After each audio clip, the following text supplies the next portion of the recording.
ಆತ್ಮೀಯ ಮಿತ್ರರೇ ನಮಸ್ಕಾರ. ಸೌಜನ್ಯ ಕೊಲೆ ಆಗಿದ್ದು 2012ರಲ್ಲಿ. ಒಟ್ಟು 13 ವರ್ಷಗಳು ಕಳೆದೇ ಹೋದವು. ಆದರೆ ಈ 13 ವರ್ಷಗಳಲ್ಲಿ ಸೌಜನ್ಯ ನೆನಪು ಮಾತ್ರ ಆರಲೇ ಇಲ್ಲ. ಆ ಹೆಣ್ಮಗಳಿಗೆ ನ್ಯಾಯ ಕೊಡಿಸಬೇಕು ಅಂತ ಪ್ರತಿಯೊಬ್ಬರೂ ಕೂಡ ಹೋರಾಟ ಮಾಡ್ತಾ ಇದ್ದಾರೆ. ಇಂಥ ಹೋರಾಟ ಒಂದು ನಾಡಿನಲ್ಲಿ ಈ ಪರಿ ನಡೀತಾ ಇರುವಾಗ ಅದರಿಂದ ಉಂಟಾಗಿರಬಹುದಾಗಿರುವಂತ ಎಲ್ಲ ಚರ್ಚೆಗಳಿಗೂ ಕೂಡ ನಾವು ಕೂಡ ಬಾಧ್ಯಸ್ಥರಾಗ್ತೀವಿ. ಆದರೆ ಪರ ವಿರೋಧಗಳ ಚರ್ಚೆಯಲ್ಲಿ ಬರ್ತಾ ಇರುವಂತ ಮಾತುಗಳಾದರೂ ಏನು? ಯಾರು ಸೌಜನ್ಯ ನ್ಯಾಯದ ವಿಚಾರವಾಗಿ ಮಾತನಾಡ್ತಾ ಇದ್ದಾರೋ ಅವರು ವಿರೋಧಿಗಳ ಬಗ್ಗೆ ಏನು ಹೇಳ್ತಾರೆ ಗೊತ್ತೇನು? ಈ ನ್ಯಾಯದ ಪರವಾಗಿ ಮಾತನಾಡ್ತಾ ಇರೋನು ಒಬ್ಬ ಮುಸಲ್ಮಾನ ಅಂತ ಹೇಳ್ತಾರೆ. ಮುಸಲ್ಮಾನ ಆದ್ರೆ ಏನು, ಹಿಂದೂ ಆದ್ರೆ ಏನು? ಹೆಣ್ಮಗಳಿಗೆ ನ್ಯಾಯ ಬೇಡವೇನು? ಮಿತ್ರ, ಹೆಣ್ಮಗಳು ಮುಸ್ಲಿಂ ಆಗಿದ್ರೆ ಅವಳಿಗೆ ಅನ್ಯಾಯ ಆಗಿದ್ದಾಗ ಹಿಂದೂ ಹುಡುಗ ನ್ಯಾಯಕ್ಕೋಸ್ಕರ ದನಿ ಎತ್ತಲೇಬೇಕು. ಹಾಗೆ ಹೆಣ್ಮಗಳು ಹಿಂದುವಾಗಿದ್ರೆ ಅವಳಿಗೋಸ್ಕರ ಮುಸಲ್ಮಾನ್ ಹುಡುಗ ನ್ಯಾಯಕ್ಕೋಸ್ಕರ ದನಿ ಎತ್ತಿದ್ರಲ್ಲಿ ತಪ್ಪೇನಿದೆ? ನಾವು ಪ್ರಶ್ನಿಸಬೇಕಲ್ಲ. ಪ್ರಶ್ನೆಗಳು, ಗೊಂದಲಗಳು ಅನೇಕ ಸಮಾಜದಾದ್ಯಂತ ಹಬ್ಬಿಕೊಂಡ್ಬಿಟ್ಟಿದೆ. ಈ ಪ್ರಶ್ನೆಗಳನ್ನ ನಾವೀಗ ಕೇಳಬೇಕಾಗಿದೆ. ಆ ಪ್ರಶ್ನೆಗಳಿಗೆ ಉತ್ತರ ಪಡ್ಕೊಳ್ಬೇಕಾಗಿದೆ. ಇಲ್ಲದೆ ಹೋದರೆ ಪ್ರತಿ ರಾತ್ರಿ ಮಲ್ಕೊಳ್ಳುವಾಗಲೂ ಕೂಡ ಒಂದು ಹೆಣ್ಮಗಳಿಗೆ ಅನ್ಯಾಯ ಆಗೋದನ್ನ ತಪ್ಪಿಸ್ಲಿಕ್ಕೆ ಸಾಧ್ಯವಾಗಲಿಲ್ವಲ್ಲ ಅನ್ನೋ ದುಃಖ ನಮ್ಮನ್ನು ಕಾಡ್ತಾ ಇರುತ್ತೆ. ಹೀಗಾಗಿಯೇ ಈ ಹುಡುಕಾಟವನ್ನು ಆರಂಭಿಸಿರೋದು ನಾವೇ ಮೊದಲಲ್ಲ, ಐ ಆಮ್ ಡ್ಯಾಮ್ ಶ್ಯೂರ್. ಮತ್ತು ನಾವೇ ಕೊನೆಯಲ್ಲ, ಗೊತ್ತು ನನಗೆ. ಇನ್ನೂ ಅನೇಕ ಕಥೆಗಳು ಬರ್ತವೆ. ಆ ಕಥೆಗಳಿಗೆ ಮತ್ತಷ್ಟು ಉತ್ತರಗಳನ್ನು ಹುಡುಕುವಂತ ಅನೇಕ ಮಂದಿ ಬರ್ತಾರೆ. ಸೊ ಅದಕ್ಕೋಸ್ಕರ ನಾವೇ ಕೊನೆಯಲ್ಲ ಅಂತಲೂ ಹೇಳಬಲ್ಲೆ. ಹೀಗಾಗಿ ನಾವು ಸೌಜನ್ಯ ಪರವಾಗಿರುವಂತ ದನಿ ಯಾರ್ಯಾರು ಎತ್ತಿದ್ದಾರೋ ಅವರು ಎತ್ತಿರುವಂತ ಪ್ರಶ್ನೆಗಳನ್ನ ಉತ್ತರ ಹುಡುಕಾಡ್ತಾ ಇವತ್ತು ವಸಂತ್ ಗಿಳಿಯಾರ್ ಜೊತೆ ಬಂದಿದ್ದೀವಿ. ವಸಂತ್ ಗಿಳಿಯಾರ್ ಪತ್ರಕರ್ತರಾಗಿದ್ದಾರೆ. ಜನಸೇವಾ ಟ್ರಸ್ಟ್ನ ಮೂಲಕ ಸಾಮಾಜಿಕ ಚಟುವಟಿಕೆಗಳಲ್ಲಿ ನಿರತರಾಗಿದ್ದಾರೆ. ಎಲ್ಲಕ್ಕಿಂತ ಹೆಚ್ಚು ಸೌಜನ್ಯ ವಿಚಾರವಾಗಿ ಸಾಕಷ್ಟು ಅಧ್ಯಯನ ನಡೆಸಿ ಅವರೊಂದು ಹೋರಾಟವನ್ನು ರೂಪಿಸಿಕೊಂಡಿದ್ರು ಕೂಡ. ಈ ಹಿನ್ನೆಲೆಯಲ್ಲಿ ಯಾವ್ಯಾವ ಪ್ರಶ್ನೆಗಳು ನಿಮ್ಮ ಮನಸ್ಸಿನಲ್ಲಿ ಇರಬಹುದು, ಕಳೆದ ಕೆಲವಾರು ದಿನಗಳಿಂದ ನಾನು ಮತ್ತು ನನ್ನ ತಂಡದವರೆಲ್ಲ ಕೂತ್ಕೊಂಡು ಒಂದಷ್ಟು ಪ್ರಶ್ನೆಗಳನ್ನು ರೆಡಿ ಮಾಡ್ಕೊಂಡಿದ್ದೀವಿ. ಅದು ನಿಮ್ಮ ಮನಸ್ಸಿನಲ್ಲಿರುವಂತ ಪ್ರಶ್ನೆ, ಹೋರಾಟಗಾರರು ಎತ್ತಿರುವಂತ ಪ್ರಶ್ನೆ. ನೋಡೇ ಬಿಡೋಣ ಅವ್ರ ಉತ್ತರ ಏನಿರುತ್ತೆ ಅಂತ. ವಸಂತ್ ಗಿಳಿಯಾರ್ರೆ, ಹುಡುಕಾಟದ ಈ ಕಾರ್ಯಕ್ರಮಕ್ಕೆ ಬಂದಿದ್ದಕ್ಕೆ ನಾನು ನಿಮ್ಮನ್ನು ಪ್ರೀತಿಯಿಂದ ಸ್ವಾಗತಿಸ್ತೇನೆ. ನೇರವಾಗಿ ಪ್ರಶ್ನೆಗೆ ಬರ್ತೀನಿ. ಇದು ಗ್ಯಾಂಗ್ ರೇಪ್? ಇದು ಗ್ಯಾಂಗ್ ರೇಪ್ ಅಲ್ಲ ಅಂತ ಹೇಳಿ ಎಲ್ಲ ವರದಿಗಳು ಉಲ್ಲೇಖ ಮಾಡಿದೆ. ಮತ್ತೆ ಅಲ್ಲಿ ಫಾರೆನ್ಸಿಕ್ ಡಾಕ್ಟರ್ ಬಂದು ಸ್ಪಾಟ್ ಅನ್ನ ವೆರಿಫಿಕೇಶನ್ ಮಾಡಿದಾಗ ಆ ಹುಡುಗಿಯ ಸ್ಟ್ರಗಲ್ ಮಾರ್ಕ್ ಕಾಣಿಸಿದೆ. ಮತ್ತೆ ಹುಡುಗಿಯ ಕೈಯನ್ನ ಮರದ ಬೇರಿಗೆ ಕಟ್ಟಿರುವಂಥದ್ದು, ಏನು ಅವಳ ಬೇಲಿನಿಂದ ಕಟ್ಟಿರುವಂಥದ್ದು, ಅವಳ ಕೊರಳನ್ನ ಚೀರಿರುವಂಥದ್ದು, ಅವಳ ಸ್ಕೂಲ್ ಬ್ಯಾಗ್ ಅವಳ ದೇಹದ ಪಕ್ಕದಲ್ಲಿ ಬಿದ್ದಿರುವಂಥದ್ದು, ಇದೆಲ್ಲವನ್ನ ಗಮನಿಸಿ ಅದು ಗ್ಯಾಂಗ್ ರೇಪ್ ಅಲ್ಲ ಅಂತ ಹೇಳಿ ಸ್ಪಷ್ಟವಾಗಿ ವೈಜ್ಞಾನಿಕವಾದ ಸಾಕ್ಷಿಗಳ ಮೂಲಕ ಏನಿದೆ ನಿಮಗೆ ಡಾಕ್ಟರ್? ಆಂಟಮಾಲಜಿ ರಿಪೋರ್ಟ್ ಇದೆ. ಈಗ ಈ ಹೋರಾಟಗಾರರು ಅಂತ ಹೇಳುವವರು ಏನ್ ಹೇಳ್ತಾರೆ, ಅದನ್ನ ಬೇರೆ ಕಡೆ ಅತ್ಯಾಚಾರ ಮಾಡಿ 3-4 ಜನ ಅದರೊಳಗೆ ಇನ್ವಾಲ್ವ್ ಆಗಿ ತಗೊಂಡು ಬಂದು ಅಲ್ಲಿ ಡಂಪ್ ಮಾಡಿದ್ದಾರೆ, ಆ ಬಾಡಿಯನ್ನ ಅಲ್ಲಿ ಡಿಸ್ಪೋಸ್ ಮಾಡಿದ್ದಾರೆ ಅಂತ ಹೇಳ್ತಾರೆ. ಆದರೆ ವೈಜ್ಞಾನಿಕ ವರದಿಗಳು ಹೇಳುತ್ತೆ ಆ ದೇಹ ಬಿದ್ದು ಎಷ್ಟು ಗಂಟೆಯ ಒಳಗೆ ಆ ದೇಹದ ಮೇಲೆ ಬ್ಲೂ ಫ್ಲೈ ಅಂತೇಳಿ ಒಂದು ಕೀಟ ಮೊಟ್ಟೆ ಇಟ್ಟಿದೆ ಅನ್ನೋದನ್ನು ಕೂಡ ಇನ್ವೆನ್ಷನ್ ಮಾಡಿದ್ದಾರೆ, ಸಂಶೋಧನೆ ಮಾಡಿದ್ದಾರೆ. ಅದರ ಫಾರೆನ್ಸಿಕ್ ರಿಪೋರ್ಟ್ ಇದೆ. ಏನದು ಬ್ಲೂ ಫ್ಲೈ ಕೀಟ? ಅದೊಂದು ಸಂಜೆ ಹೊತ್ತಿನಲ್ಲಿ ಮಾತ್ರ ಒಂದು ಏನು ಮೊಟ್ಟೆಯನ್ನ ಇಡುವಂತ ಒಂದು ಕೀಟ. ಈ ಹುಡುಗಿದು ಅತ್ಯಾಚಾರ ಆಗಿರೋದು 4 ಗಂಟೆಯ ನಂತರ ಅಂತ ಹೇಳಿ. ಯಾಕಂದ್ರೆ ಅವಳು ಸ್ಕೂಲ್ ಮುಗಿಸ್ಕೊಂಡು ಬಂದಿರೋದು 4-4:15 ನಂತರ, 4:15ಗೆ ಅವಳ ಮಾವನಿಗೆ ಅವಳು ಕಾಣಿಸ್ಕೊಂಡಿರೋದು ಲಾಸ್ಟ್ ಅಂತ ಹೇಳಿದ್ರೆ ಅದರ ನಂತರನೇ ಅವಳದ್ದು ಅತ್ಯಾಚಾರ ಆಗಿರ್ಬೋದು ಅಂತ ಹೇಳಿ. ಸಂಜೆಯ ಹೊತ್ತಿಗೆ ಆ ದೇಹ ಅಲ್ಲಿರುವ ಕಾರಣಕ್ಕೆ, ಒಂದು 5-6 ಗಂಟೆಯ ಹೊತ್ತಿಗೆ ದೇಹ ಅಲ್ಲಿರುವ ಕಾರಣಕ್ಕೆ ಆ ದೇಹದ ಮೇಲೆ ಆ ಕೀಟ ಮೊಟ್ಟೆ ಇಟ್ಟಿದೆ ಅಂತ ಹೇಳಿ ಫಾರೆನ್ಸಿಕ್ ರಿಪೋರ್ಟ್ ಹೇಳುವಂಥದ್ದು. ಅಂತ ಹೇಳಿದ್ರೆ ಬೇರೆ ಕಡೆ ಎತ್ಕೊಂಡು ಹೋಗಿದ್ರೆ ಆ ಹುಡುಗಿಯ ದೇಹದ ಮೇಲೆ ಆ ಕೀಟ ಮೊಟ್ಟೆ ಇಡುವಂತ ಸಾಧ್ಯತೆಗಳು ಇರೋದಿಲ್ಲ ಅಂತ ಅವರು ವಿವರಣೆ ಕೊಡ್ತಾರೆ. ಯಾರ್ಯಾರು ಸೌಜನ್ಯ ಪರವಾದ ವಿಚಾರದಲ್ಲಿದ್ದಾರೋ, ಅಫ್ಕೋರ್ಸ್ ನಾವೆಲ್ಲರೂ ಅದರ ನಾವೆಲ್ಲ ಸೌಜನ್ಯ ಪರವಾಗಿ ಅಂದ್ರೆ ನೀವು ತುಂಬಾ ಗಟ್ಟಿ ದನಿಯಲ್ಲಿ ಹೇಳೋದು ಇದು ಬೇರೆ ಕಡೆ ಮಾಡಿದ ಮರ್ಡರ್ ಅಲ್ವೇ ಅಲ್ಲ, ಅಥವಾ ರೇಪ್ ಅಂಡ್ ಮರ್ಡರ್ ಅಲ್ವೇ ಅಲ್ಲ, ಅದೇ ಜಾಗದಲ್ಲಿ ಆಗಿರುವಂಥದ್ದು. ಯಾವ್ದಾದ್ರೂ ಎವಿಡೆನ್ಸ್ ಅದು ಅದೇ ಜಾಗದಲ್ಲಿ ಆಗಿದೆ ಅನ್ನೋದಕ್ಕೆ ಸ್ಟ್ರಾಂಗ್ ಆಗಿರುವಂತ ಎವಿಡೆನ್ಸ್ ಏನ್ ಕೊಡ್ಬೇಕು ಸರ್? ಆ ಹುಡುಗಿಯ ದೇಹದ ಮೇಲೆ ಕಾಣಿಸಿದಂತ ಮಣ್ಣು, ಆ ಹುಡುಗಿಯ ಗುಪ್ತಾಂಗಕ್ಕೆ ಹಾಕಲಾದಂತ ಮಣ್ಣು, ಮತ್ತೆ ಆ ಜಾಗದ ಮಣ್ಣು, ಈ 2 ಮಣ್ಣುಗಳನ್ನ ಪರಿಶೀಲನೆ ಮಾಡಿ ಅಲ್ಲಿದ್ದ ಆ ಮಣ್ಣೇನಿದೆ ಅದೇ ಜಾಗದ ಮಣ್ಣು ಅನ್ನೋದನ್ನ ಫಾರೆನ್ಸಿಕ್ ವರದಿ ಕೊಟ್ಟಿದೆ. ಅದೇ ಜಾಗದ ಮಣ್ಣು ಅಂತಂದ್ರೆ ಅರ್ಥ ಅದೇ ಜಾಗದಲ್ಲಿ ಅತ್ಯಾಚಾರ ಆಗಿದೆ, ಅದೇ ಜಾಗದಲ್ಲಿ ಸ್ಟ್ರಗಲ್ ಮಾರ್ಕ್ ಆಗಿದೆ. ಇವ್ರು ಹೇಳ್ತಾ ಇರೋದು, ಹೋರಾಟಗಾರರು ಹೇಳೋದು ಅವಳನ್ನ ಒಂದು ರೆಸಾರ್ಟಿಗೆ ಕರ್ಕೊಂಡು ಹೋಗಿದ್ದಾರೆ. ಅವಳು ಹಸಿವೆ ಅಂತ ಕಿರಿಸೋದು ಕೇಳಿಸಿದೆ. ಅವಳಿಗೆ ಊಟ ತಂದು ಕೊಡ್ಲಾಗಿದೆ. ಅವಳನ್ನ ಕರ್ಕೊಂಡು ಹೋದ ನಂತರ ಅಲ್ಲೊಂದಿಷ್ಟು ಗಾಡಿಗಳು ಓಡಾಡಿವೆ. ಇವೆಲ್ಲ ಹೋರಾಟಗಾರರು ಹಿಂದಿನ ದಿನಗಳಲ್ಲಿ ಏನು ಸಾರ್ವಜನಿಕ ವೇದಿಕೆಗಳಲ್ಲಿ ಹೇಳಿರುವಂಥದ್ದು. ಇದನ್ನೇ ಬೆನ್ನತ್ಕೊಂಡು ನಾವು ಹೋದಾಗ ಆ ತರದ ಯಾವ ಏನು ವರದಿಗಳು ನಮ್ಗೆ ಸಿಗ್ಲಿಲ್ಲ, ಆ ತರದ ಸಾಕ್ಷಿಗಳೇ ಇಲ್ಲ. ಯಾವ ರೆಸಾರ್ಟ್ ಅಂತ ಕೂಡ ಯಾರು ಯಾವ ರೆಸಾರ್ಟ್ ಅಂತಲೂ ಹೇಳಿದ್ದಾರೆ. ಆ ರೆಸಾರ್ಟ್ ಅನ್ನ ಹೋಗಿ ಅಧಿಕಾರಿಗಳು ಪರಿಶೀಲನೆ, ಅಲ್ಲಿನ ಹಾಸಿಗೆಗಳನ್ನೆಲ್ಲ ತೆಗೆದು ಪರಿಶೀಲನೆ ಸಹ ಮಾಡಿದ್ದಾರೆ. ಅಂದ್ರೆ ವೈಯಕ್ತಿಕವಾಗಿ ಯಾರದ್ದೋ ಮೇಲೆ ದ್ವೇಷ ಇಟ್ಕೊಂಡು ಈ ತರದ ಕಂಪ್ಲೇಂಟ್ಗಳನ್ನೆಲ್ಲ ಮಾಡಿದ್ದಾರೆ. ಆದರೆ ಈ ಹೋರಾಟಗಾರರು ಏನ್ ಮಾತಾಡ್ತಿದ್ದಾರೆ, ರಾಜಮಾರ್ಗದಲ್ಲಿ ನಡೆದಿರುವಂತ ಒಂದು ಕೃತ್ಯ ಈ ತರ ಎಲ್ಲೋ ಕರ್ಕೊಂಡೋಗಿ ಮಾಡ್ಲಿಲ್ಲ, ರಾಜಮಾರ್ಗದಲ್ಲಿ ಮಾಡಿದ್ದಾರೆ ಅಂತಾದ್ರೆ ಜನರ ಕಣ್ಣಿಗೆ ಕಾಣದೇ ಇರುತ್ತೇನ್ರಿ? ಇದನ್ನ ಹೇಗೆ ನಂಬೋದು, ಹೇಗೆ ಒಪ್ಕೊಳ್ಳೋದು? ರಾಜಮಾರ್ಗದಲ್ಲೇ ಅಂತ ಹೇಳಿದ್ರೆ ಧರ್ಮಸ್ಥಳದ ನೇತ್ರಾವತಿಯಿಂದ ಧರ್ಮಸ್ಥಳಕ್ಕೆ ಕನೆಕ್ಟ್ ಆಗುವಂತ ರೋಡ್ ಅದು ರಾಜಮಾರ್ಗವೇ. ಆದ್ರೆ ಅಲ್ಲಿ ಜನ ಸಾರ್ವಜನಿಕವಾಗಿ ಓಡಾಡೋದು ಬಹಳ ಕಡಿಮೆ ಇದೆ. ಅಲ್ಲಿ ವೆಹಿಕಲ್ಗಳು ಹೋಗ್ತವೆ. ಆ ಸಂದರ್ಭದಲ್ಲಿ ರಸ್ತೆ ಬಹಳ ಚಿಕ್ಕದಾಗಿತ್ತು. ಈಗ ಒಂದು 160 ಫೀಟ್ ಅಗಲದ ರಸ್ತೆ ಆಗಿತ್ತು. ಮತ್ತದು ಡೀಪ್ ಟರ್ನ್ ಇದೆ. ಅಲ್ಲಿಂದ ಒಳಗಡೆ ಅದರ ಎರಡೂ ಪಕ್ಕದಲ್ಲಿ ಅದು ನಿರ್ಜನವಾದಂತ ಪ್ರದೇಶ. ಒಂದು ಕಡೆ ಶಾಂತಿವನ ಇದೆ, ಇನ್ನೊಂದು ಕಡೆ ಪಾಂಗಾಳದ ಕಾಡಿದೆ ಅಂತ ಹೇಳಿದ್ರೆ ಧರ್ಮಸ್ಥಳದ ಆ ತೊರೆಯ ಪಕ್ಕದಲ್ಲಿ ಒಂದು ಕಾಡಿದೆ. ಮತ್ತೆ ರಸ್ತೆಯ ಎರಡೂ ಇಕ್ಕೆಲೆಗಳಲ್ಲಿ ಬುಷಸ್ಗಳು ಬೆಳ್ಕೊಂಡಿದ್ದು ಅದು ಬಹಳ ಒಂದು ನಿರ್ಜನವಾದಂತ ಪ್ರದೇಶ. ಅದ್ರ ಒಳಗಡೆನೆ ಏನು ಆ ತೊರೆಯನ್ನ ದಾಟಿ ಹೋಗಿನೇ ಅಲ್ಲಿ ಅತ್ಯಾಚಾರ ಆಗಿರೋದು. ಅಲ್ಲಿ ಸೌಜನ್ಯಳ ಬಾಡಿ ಸಿಕ್ಕಿದೆ.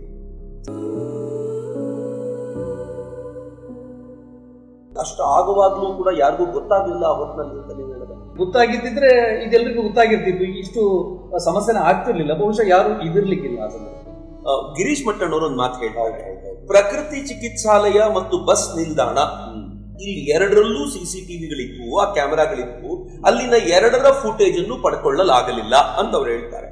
ಅಷ್ಟೇ ಅಲ್ಲದೆ ಆ ಬಸ್ ಸ್ಟ್ಯಾಂಡ್ ಏನಿತ್ತು, ಅಲ್ಲೊಂದು ಶಾಂತಿವನದ ಬಸ್ ಸ್ಟ್ಯಾಂಡ್ ಅಂತ ಅನ್ಸುತ್ತೆ ಪ್ರಾಬಬ್ಲಿ, ಆ ಶಾಂತಿವನದ ಬಸ್ ಸ್ಟ್ಯಾಂಡ್ ಹೊರಗಡೆ ಒಂದು ಸಿಸಿಟಿವಿ ಕ್ಯಾಮೆರಾ ಇತ್ತು.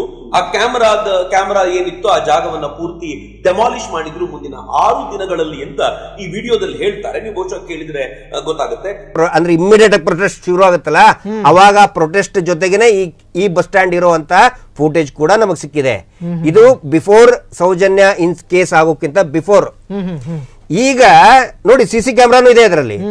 ಈಗ ಈ ಬಸ್ ಸ್ಟ್ಯಾಂಡ್ ಅನ್ನೇ ಡೆಮಾಲಿಷನ್ ಮಾಡಿದ್ರೆ ಪ್ರಕರಣ ಆದ ನಂತರ ಈಗ ಏನಿದೆ ಜಸ್ಟ್ ಪ್ಲೀಸ್ ತೋರಿಸಿ ಅದನ್ನ.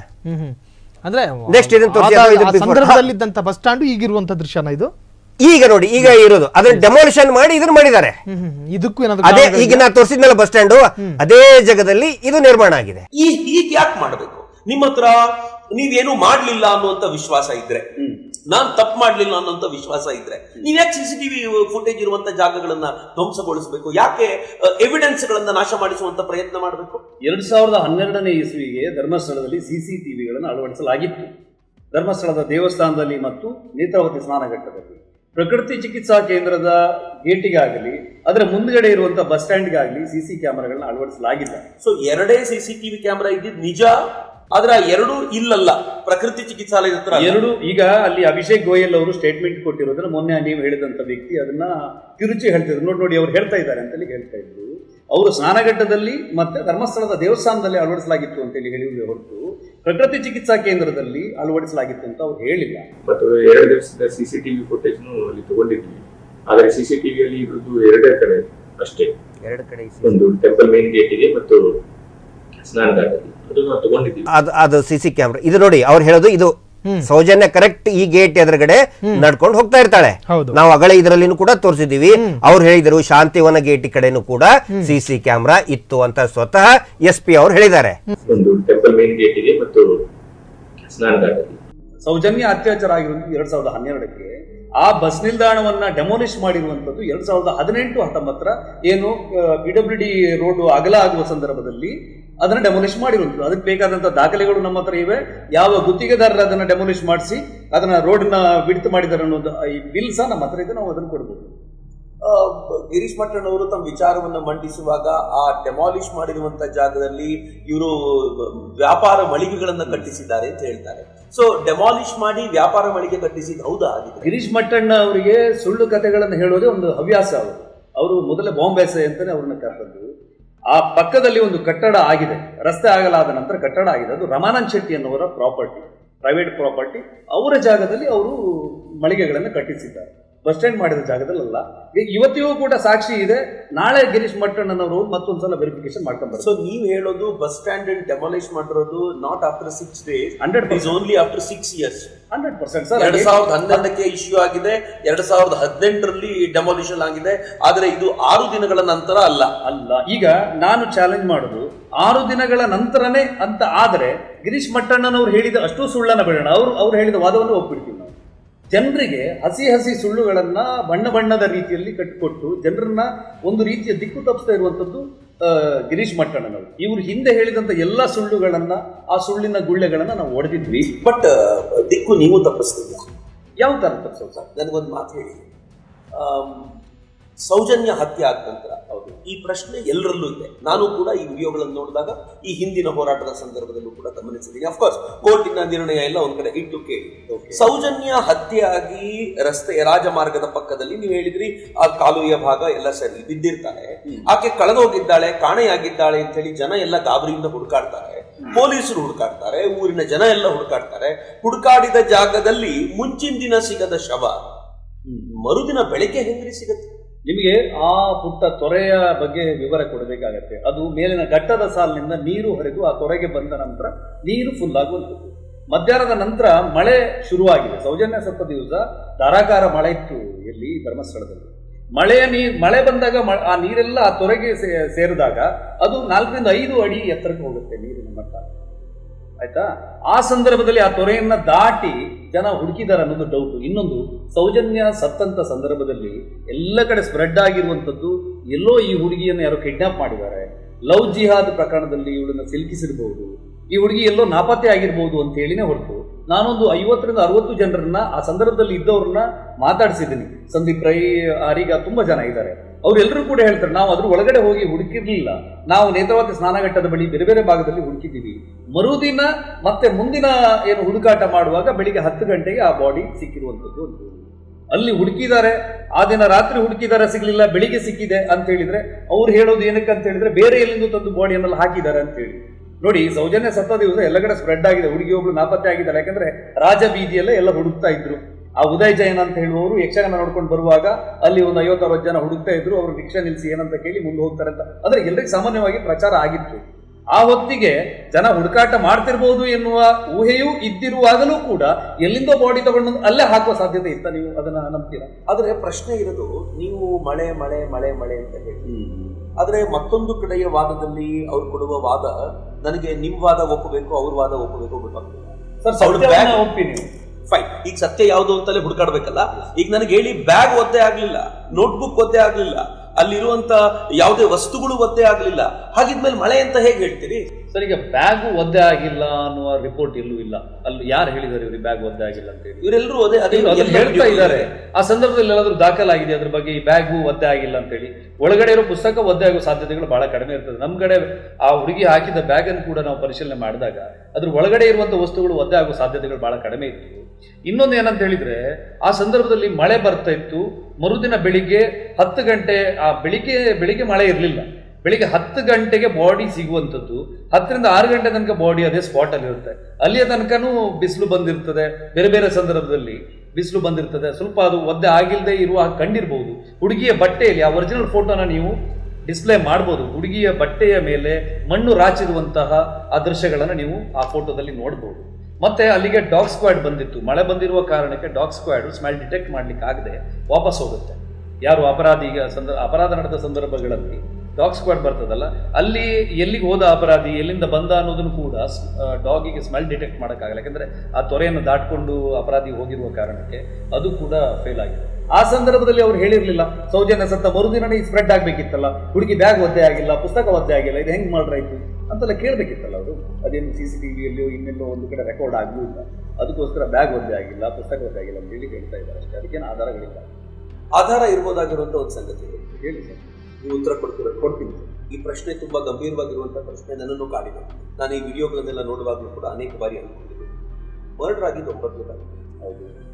ಸಂಜೆ ವೇಳೆಗೆ ಮರ್ಡರ್ ಆಗಿದೆ. ಹೌದು. 11ನೇ ತಾರೀಕು ಸಂಜೆ ಆ ಬಾಹುಬಲಿ ಬೆಟ್ಟದ ಮೆಟ್ಟಲುಗಳಲ್ಲಿ ಒಬ್ಬರನ್ನ ಹಿಡ್ಕೊಂಡು ಬರ್ತಾರೆ. ಆ ಹಿಡ್ಕೊಂಡು ಬಂದಿರೋ ವ್ಯಕ್ತಿ ಅಲ್ಲಿದ್ದಾನೆ ಅಂತ ಕೊಲೆ ಮಾಡಿ ಅಲ್ಲಿಯೇ 2 ದಿನಗಳ ಕಾಲ ಕಾದು ನನ್ನನ್ನು ಹಿಡ್ಕೊಳ್ಳಿ ಅಂತ ಕೂತ್ಕೊಳ್ಳುವಷ್ಟು ದಡ್ಡನ, ಅಥವಾ ಅವನು ನನಗೇನು ಮಾಡ್ಲಿಕ್ಕೆ ಆಗೋದಿಲ್ಲ ಎನ್ನುವಷ್ಟು ಧಾರ್ಷ್ಟ್ಯ ಇದ್ದ ನಿಂತ? ಇಲ್ಲ, ನನಗೂ ಕೂಡ ಇದು ಪ್ರಶ್ನೆ ಕಾಡಿತ್ತು. ಯೋಚನೆ ಮಾಡಿದಾಗ ಧರ್ಮಸ್ಥಳಕ್ಕೆ ಲಕ್ಷಾಂತರ ಜನ ಭಕ್ತರು ಬರ್ತಾರೆ, ಒಂದು ದೊಡ್ಡ ಗುಂಪಿರುವಂಥ ಜಾಗ. ಗುಂಪಿನಲ್ಲಿ ತಪ್ಪಿಸಿಕೊಳ್ಳೋದು ಬಹಳ ಸುಲಭ. ಒಂದು ಸಾವಿರಾರು ಜನರ ನಡುವೆ ಬೆರೆತು ಹೋದಾಗ ಅಷ್ಟು ತಕ್ಷಣಕ್ಕೆ ಯಾರು ಸಿಗ್ಲಿಕ್ಕಿಲ್ಲ. ಅವನು ಆ ಕಾರಣಕ್ಕಲ್ಲೇ ಇದ್ದಿರ್ಬೋದು. ಯಾಕಂದ್ರೆ ಅದರ ಆ ದಿವಸವೇ ರಾತ್ರಿ ನಾಕಾಬಂದಿಯನ್ನು ಹಾಕಲಾಗಿತ್ತು. ಪೊಲೀಸರು ಎಲ್ಲಾ ಕಡೆಗೂ ಕೂಡ ನಾಕಾಬಂದಿಯನ್ನು ಬಹಳ ಸ್ಟ್ರಿಕ್ಟ್ ಆಗಿ ಸೆಕ್ಯೂರಿಟಿಯನ್ನ ಟೈಟ್ ಮಾಡಿದ್ರು. ಗೃಹ ಸಚಿವರಿಗೆ ಖುದ್ದು ಧರ್ಮಾಧಿಕಾರಿಗಳೇ ಮಾತಾಡಿರುವ ಕಾರಣಕ್ಕೆ ಹೊರಗಡೆ ಹೋಗಿದ್ರೆ ಸಿಕ್ಕಾಕೊಂಡು ಬಿಡುವ ಸಾಧ್ಯತೆ ಇತ್ತು. ಅಲ್ಲಿದ್ರೆ ಬಚಾವಾಗ್ತೀನಿ ಅನ್ನೋ ಭಾವನೆ ಅವರಿಗೆ ಅಪರಾಧಿ ಇದ್ದಿರ್ಬೋದು ಅಂತ ನನಗೆ ಅನ್ಸುತ್ತೆ. ಮತ್ತೆ ಆತ ಅಲ್ಲಿ ಒಂದು ಟೆಂಟ್ ಮಾಡ್ಕೊಂಡಿದ್ದ ಅಂತ ಹೇಳಿದ್ರೆ, ಅಲ್ಲಿ ಗೋಣಿ ತಟ್ಟುಗಳನ್ನೆಲ್ಲ ಪ್ಲಾಸ್ಟಿಕ್ ಚೀಲಗಳನ್ನು ಹಾಕೊಂಡು ಅವನೇ ಹೇಳ್ಕೊಂಡಿರುವಂಥದ್ದು. ಮಹಜರು ಮಾಡುವಾಗ ಇದ್ದ ಸಾಕ್ಷಿಗಳು ನಮ್ಮ ಜೊತೆಗೆ ಇದ್ದಾರೆ. ಮಹಜರು ಮಾಡುವಾಗ ಪೊಲೀಸನ್ನ ಕರ್ಕೊಂಡು ಅವನೇ ಹೋಗ್ತಿದ್ದ ಹೊರತು ಪೊಲೀಸರೇ ಅವನನ್ನು ಕರ್ಕೊಂಡು ಹೋಗಿದ್ದಲ್ಲ. ಪೊಲೀಸರು ಹೋಗಿ ಏನೋ ಅದನ್ನ ಅಸೈನ್ ಮಾಡಿ ಇಲ್ಲಿ ಬಂದು ಹೇಳುವ ಅನ್ನೋ ರೀತಿಯಲ್ಲಿ ಮಾಡಿರುವಂಥದ್ದಲ್ಲ. ಅವನು ಎಲ್ಲಿದ್ದ ಅನ್ನೋದನ್ನ ಅವನೇ ತೋರಿಸ್ತಾ ಇದ್ದ. ನೀವು ಧರ್ಮಸ್ಥಳಕ್ಕೆ ಬಂದು ಜಾಲಾಡಿ ಆ ಸಂದರ್ಭದಲ್ಲಿ ವಿಠಲ್ ಗೌಡರು ಏನು ಸೌಜನ್ಯಳ ಮಾವ ಹೇಳ್ತಿರುವ ಮಾತು ಏನಿತ್ತು ಅನ್ನೋದನ್ನ ನೀವು ಕೇಳಬೇಕು. ಯಾಕಂದ್ರೆ ವಿಠಲ್ ಗೌಡ್ರೆ ಹೇಳ್ತಾ ಇದ್ರು, ಸಂತೋಷ್ ನನ್ನ ಹೋಟ್ಲಿಂದಲೇ 2 ಊಟ ತಗೊಂಡು ಹೋಗ್ತಾ ಇದ್ದ, ಒಂದೊಂದಲ್ಲ 2 ಊಟ ತಗೊಂಡು ಹೋಗ್ತಾ ಇದ್ದ ಅಂತ ವಿಠಲ್ ಗೌಡರು ಆರಂಭಿಕ ದಿನದಲ್ಲಿ ಹೇಳಿದ್ರು. ಮತ್ತೆ ಎಲ್ಲರೂ ಕೂಡ ಅವನು ಸಂತೋಷೇ ಆರೋಪಿ ಅನ್ನೋದನ್ನು ಕೂಡ ಒಪ್ಪಿಯೂ ಇದ್ರು. ಅದರ ಚಿತ್ರಣಗಳು ಬದಲಾಗೋದು ಒಂದು ಸ್ವಲ್ಪ ದಿನಗಳ ನಂತರ. ಅಂದ್ರೆ ಹೋರಾಟಗಾರರು ಮಹೇಶ್ ಶೆಟ್ಟಿಯವರು ಬೇರೆ ಸ್ವರೂಪದಲ್ಲಿ ಇಲ್ಲಿ ಬಂದು ಅಟಕಾಯಿಸಿಕೊಂಡ ನಂತರ ಬೇರೆ ಬೇರೆ ಕಥೆಗಳನ್ನ ಕಟ್ಟುವಂಥದ್ದು, ಅವರ ಕುಟುಂಬದವರನ್ನೇ ಬಳಸ್ಕೊಂಡು ಅವ್ರು ಹಾಗೆ ಹೇಳಿದ್ರು ಇವ್ರು ಹೀಗೆ ಹೇಳಿದ್ರು ಅಂತ ಹೇಳಿ ಅವರ ಬ್ರೈನ್ ವಾಶ್ ಮಾಡುವಂಥದ್ದೆಲ್ಲ ಆಗಿದೆ ವ್ಯವಸ್ಥಿತವಾಗಿ.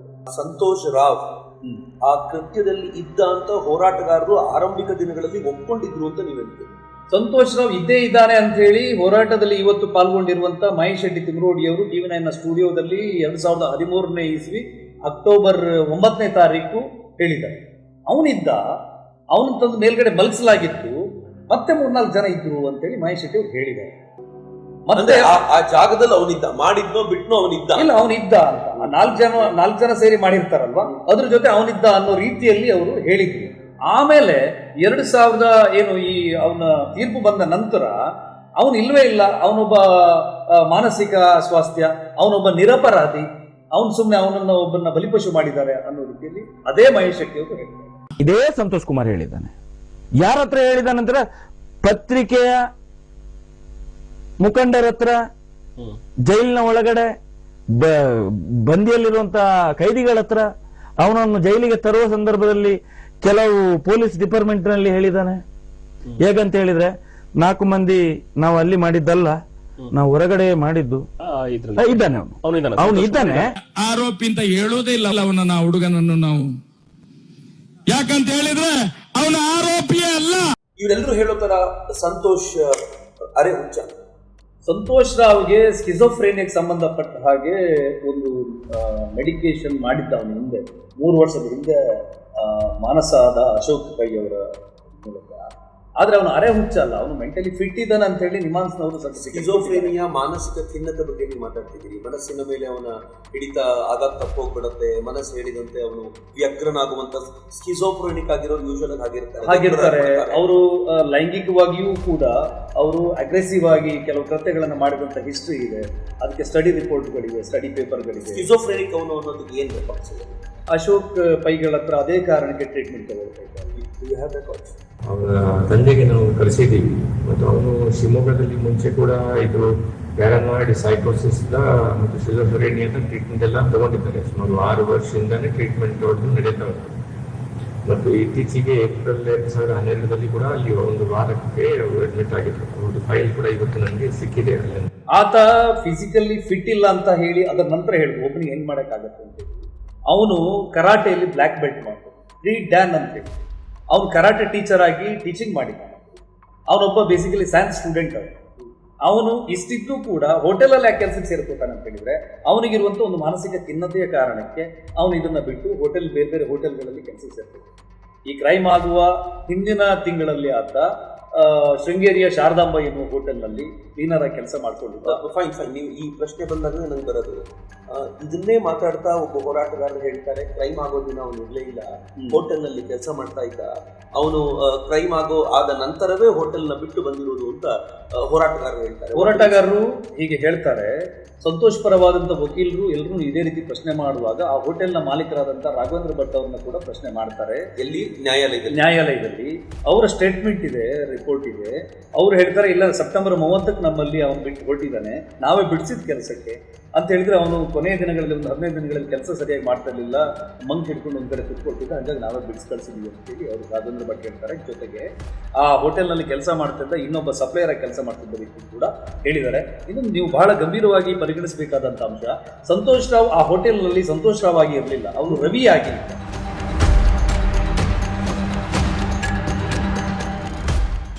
ನಾನೊಬ್ಬ ಕಳ್ಳ ಆದರೆ ಇನ್ನೊಂದೂರಿಗೆ ಹೋದಾಗ ನನ್ನ ಹೆಸರನ್ನ ಬೇರೆ ಮರೆಮಾಚಿ ಬದುಕಬೇಕಾದಂಥ ಅನಿವಾರ್ಯತೆ. ಅವನು ಅಲ್ಲಿ ರವಿ ಅಂತೇಳಿ ಅವನು ಗುರುತಿಸ್ಕೊಂಡಿದ್ದ. ಟಿವಿಯಲ್ಲಿ ಬರೋದನ್ನ ನೋಡಿದಾಗಲೇ, ಟಿವಿಯಲ್ಲಿ ಈತ ಸಂತೋಷ್ ರಾವ್ ಅಂತ ಹೇಳಿ ಹೆಸರನ್ನ ಪ್ರಸಾರ ಮಾಡಿದಾಗಲೇ ಆ ಹೋಟೆಲ್ನ ಇಬ್ಬರಿಗೂ ಗೊತ್ತಾಗಿರುವಂಥದ್ದು, ಇವ್ನು ನಮ್ಮಲ್ಲಿ ಕೆಲಸ ಮಾಡ್ತಿದ್ದು ರವಿ ಅಲ್ವಾ, ಇನ್ನು ಸಂತೋಷ್ ರಾವ್ ಅಂತಿದ್ದಾರೆ ಅಂತ ಹೇಳಿದ್ರೆ ಅಪರಾಧದ ಹಿನ್ನೆಲೆ ಇವನಿಗೆ ಈ ಹಿಂದೆ ಇತ್ತು ಅನ್ನೋದು ಇದರಿಂದ ನಾವು ಪರಿಗಣಿಸ್ತೀವಿ. ಅಂದ್ರೆ ಹಿ ವಾಸ್ ಸ್ಕಿಜೋಫ್ರೆನಿಕ್. ಹೌದು, ಅಪರಾಧಿ ಹಿನ್ನೆಲೆ ಉಳ್ಳಂತ ಸ್ಕಿಜೋಫ್ರೆನಿಕ್ ಆಗಿದ್ದ ಅಂತ ಇರ್ಬೋದು ಸರ್. ಇವನಿಗೆ ಏನಂದ್ರೆ ನನಗನ್ಸೋ ಪ್ರಕಾರ ಇವನು ಒಬ್ಬ ಸಂತ, ಧಾರ್ಮಿಕವಾಗಿ ಬಹಳ ದೊಡ್ಡ ಶ್ರದ್ಧಾಭಕ್ತಿ ಇರುವಂತ ಮನುಷ್ಯ ಎನ್ನುವಂತ ಒಂದು ಸ್ಕಿಜೋಫ್ರೆನಿಯಾ ಇರಬಹುದು. ಯಾಕಂದ್ರೆ ಅವನ ಏನು ಆರ್ಟಿಕಲ್ಸ್ಗಳನ್ನ ವಶಪಡಿಸ್ಕೊಂಡಿದ್ದಾರಲ್ಲ, ಅದರಲ್ಲಿ ಜಪಮಣಿಗಳು ಇತ್ತು. ಇವನು ಯಾವುದೇ ಕೆಲಸಕ್ಕೆ ಹೋಗೋದಾದ್ರೂ ಟೆಂಪಲ್ ಎಲ್ಲಿದೆ ಅಲ್ಲಿಗೆ ಹೋಗ್ತಾ ಇದ್ದ. ಶೃಂಗೇರಿ ಬಿಟ್ಟು ಧರ್ಮಸ್ಥಳಕ್ಕೆ ಬರ್ತಾನೆ.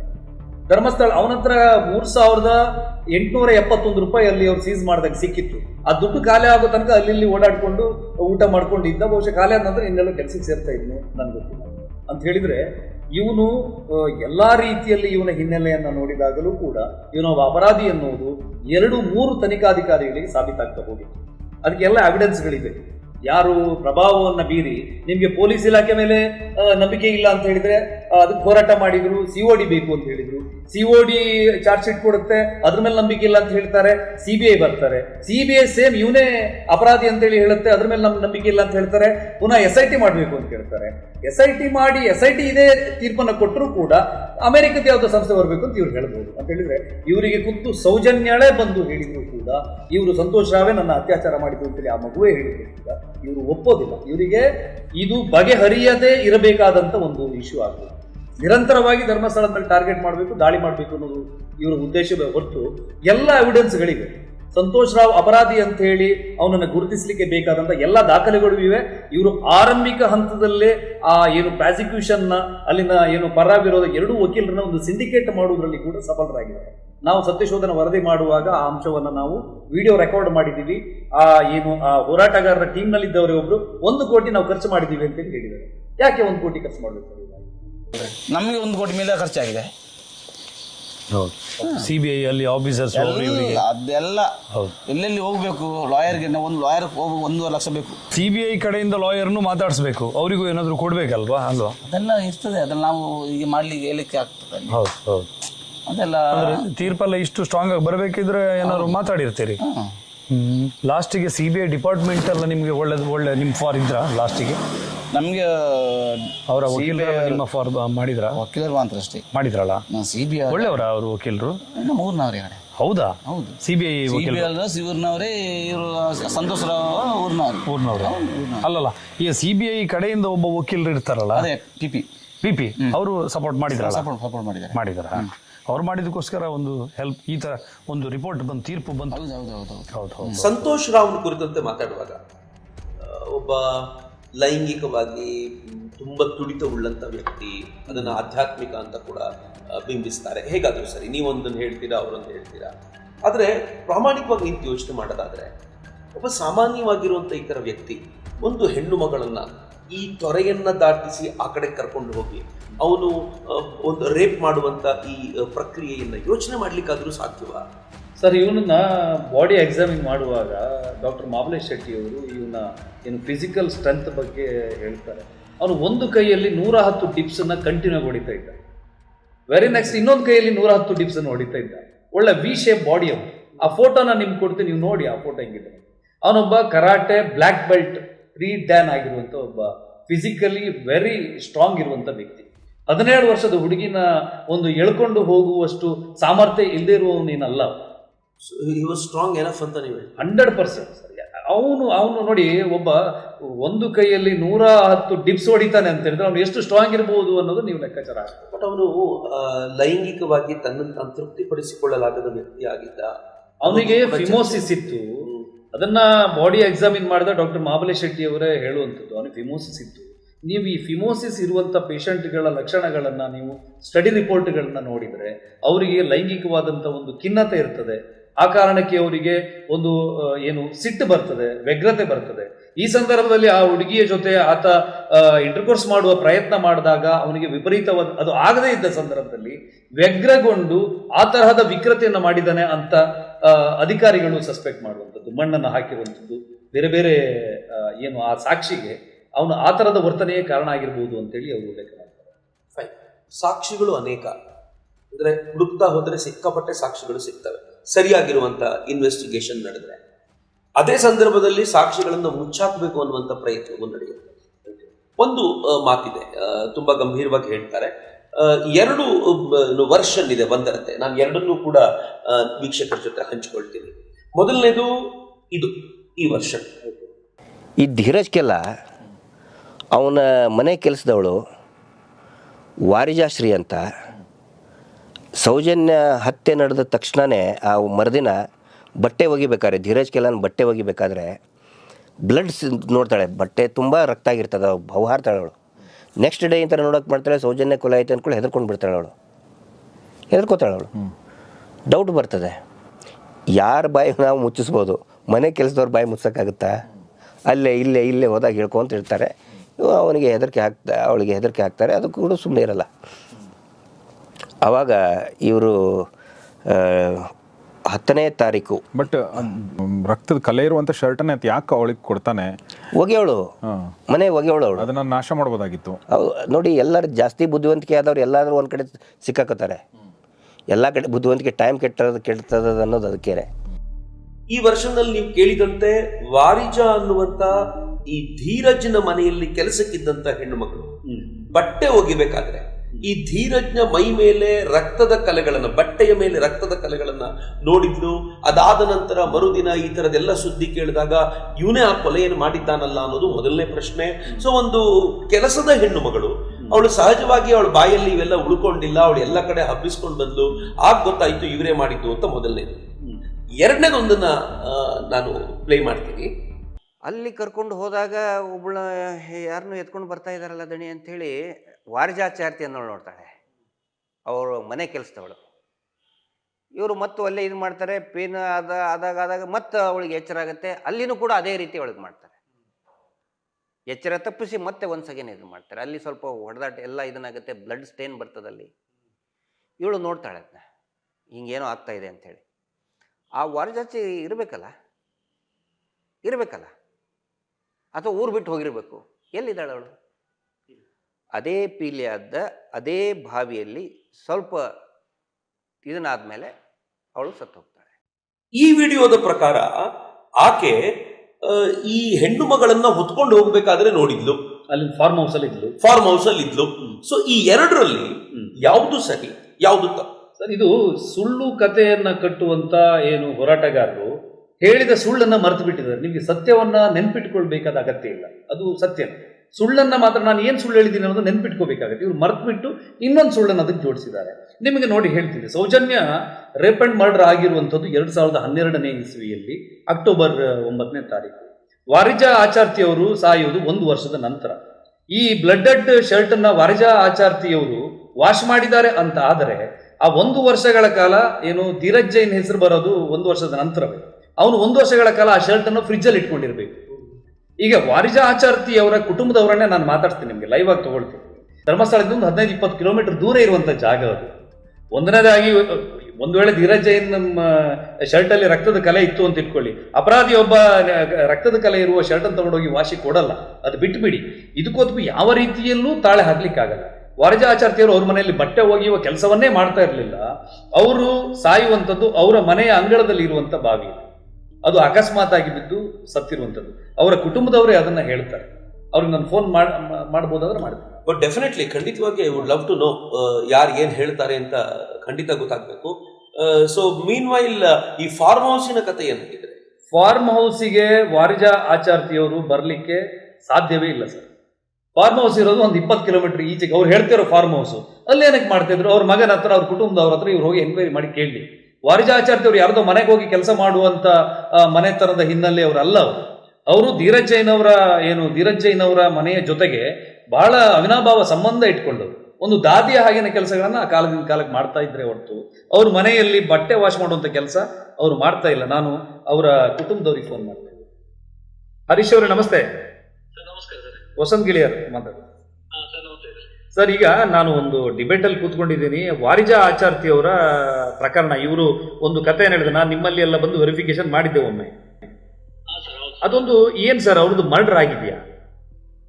ಇಲ್ಲ ಸರ್, ಈಗ ನಿಮ್ಮಲ್ಲಿ ನಾನು ಈಗ ಅವರ ರಿಲೇಷನ್ ಅಂದ್ರೆ ನನ್ನ ಅತ್ತೆ ಮಗಳವರು.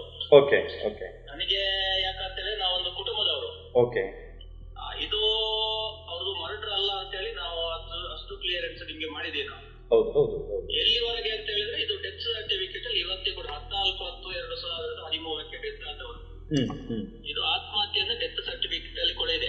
ಒಂದು ಚಕ್ರವರ್ತಿ ಅವರು ಇದ್ದಾರೆ ಇಲ್ಲಿ ಲೈನ್ ಅಲ್ಲಿ, ಅವ್ರು ಮಾತಾಡ್ತಾರೆ. ಸರ್ ನಮಸ್ಕಾರ. ನಮಸ್ಕಾರ. ನನಗೊಂದು 2-3 ಪ್ರಶ್ನೆಗಳಿವೆ ಈ ಕುರಿತಂತೆ, ನೀವೇ ಉತ್ತರಿಸಬೇಕು. ಈ ವಾರಿಜಾ ಆಚಾರ್ತಿಯವರು ಈ ಧೀರಜ್ ಕೆಲ್ಲ ಅವರು ಅವರ ಶರ್ಟಿಗೆ ಆಗಿದ್ದ ಕಲೆಗಳನ್ನ, ರಕ್ತದ ಕಲೆಗಳನ್ನ ನೋಡಿದ್ರು, ಬಟ್ಟೆ ಒಗಿತಾ ಇದ್ರು, ಅವ್ರ ಮನೆಯಲ್ಲಿ ಬಟ್ಟೆ ಒಗೆಯೋ ಕೆಲಸದಲ್ಲಿದ್ರು ಅಂತ ಒಂದು ಆರೋಪ ಇದೆ. ಇದು ನಿಜವಾ? ಇದನ್ನ ನೋಡಿದ್ರ ಅವರು?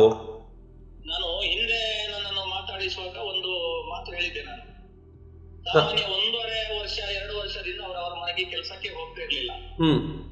ವಾರಿಜಾತಿಯವರು ಅವರು ಚಿಕ್ಕಂದಿದ್ಲೆ ಅವರ ಮನೆಯಲ್ಲಿ ಒಂದು ಫ್ಯಾಮಿಲಿ ಮೆಂಬರ್ ಆಗಿ ಅವರಿದ್ದರು. ಫಸ್ಟ್ ಆಫ್ ಆಲ್ ಅವರನ್ನು ಅವ್ರ ಕೆಲಸದವರು ಅಂತ ತಿಳ್ಕೊಳ್ಳಿಲ್ಲ. ಅವರನ್ನು ಈಗ ಅವ್ರು ಏನ್ ಹೇಳ್ತಾರೆ ಅಂದ್ರೆ ಅವರು ಬಟ್ಟೆ ತೊಳೆಯೋ ಬೇರೆ ಕೆಲಸ ಮಾಡ್ತಾ ಇದ್ರು ಅಂತ ಹೇಳಿ.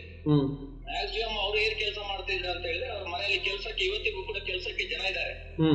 ಕೆಲಸದವರಿಗೆ ಅಡಿಗೆ ಮಾಡುವಂತ ಕೆಲಸ ಪ್ರಧಾನ ಕೆಲಸ ಅವರು. ಅದರ ಜೊತೆಗೆ ಏನಾದ್ರು ಬೇರೆ ತರ ಕೆಲಸ ಮಾಡ್ತಾ ಇದ್ರು ಅವರು.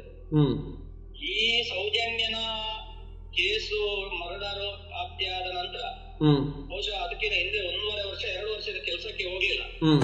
ಕೆಲಸಕ್ಕೆ ಹೋಗದೇ ಇರ್ಲಿಕ್ಕೆ ಅವ್ರಿಗೊಂದು ರೀಸನ್ ಇದೆ. ಒಂದು 2 ವರ್ಷದ ಹಿಂದೆ ಅವ್ರಿಗೆ ಏನಂತ ಹೇಳಿದ್ರೆ ಅವರಿಗೆ ಒಂದು ಗರ್ಭಕೋಶದ ಅವರಿಗೆ ಕಾಯಿಲೆ ಬಂದು ಪ್ರಾರಂಭದಲ್ಲಿ ಅವರ ಮಗನಿಗೆ ಅವ್ರು ತಿಳಿಸಲಿಲ್ಲ ಅದನ್ನು. ಅದು ಜಾಸ್ತಿ ಉಲ್ಮನ ಆಗಿ ಅದು ಜೋರಾಯ್ತು. ಅವರಿಗೆ ಕೆಲಸಕ್ಕೆ ಹೋಗ್ಲಿಕ್ಕೇನೆ ಆಗ್ಲಿಲ್ಲ. ಅದಕ್ಕೆ ಅವ್ರ ಮಗ ಮಂಗಳೂರಲ್ಲಿ ಇರೋನು ನಮ್ಮ ಗೋಲ್ಡ್ ಸ್ಪೀಚ್ ಕೆಲಸ ಮಾಡ್ತಾನೆ.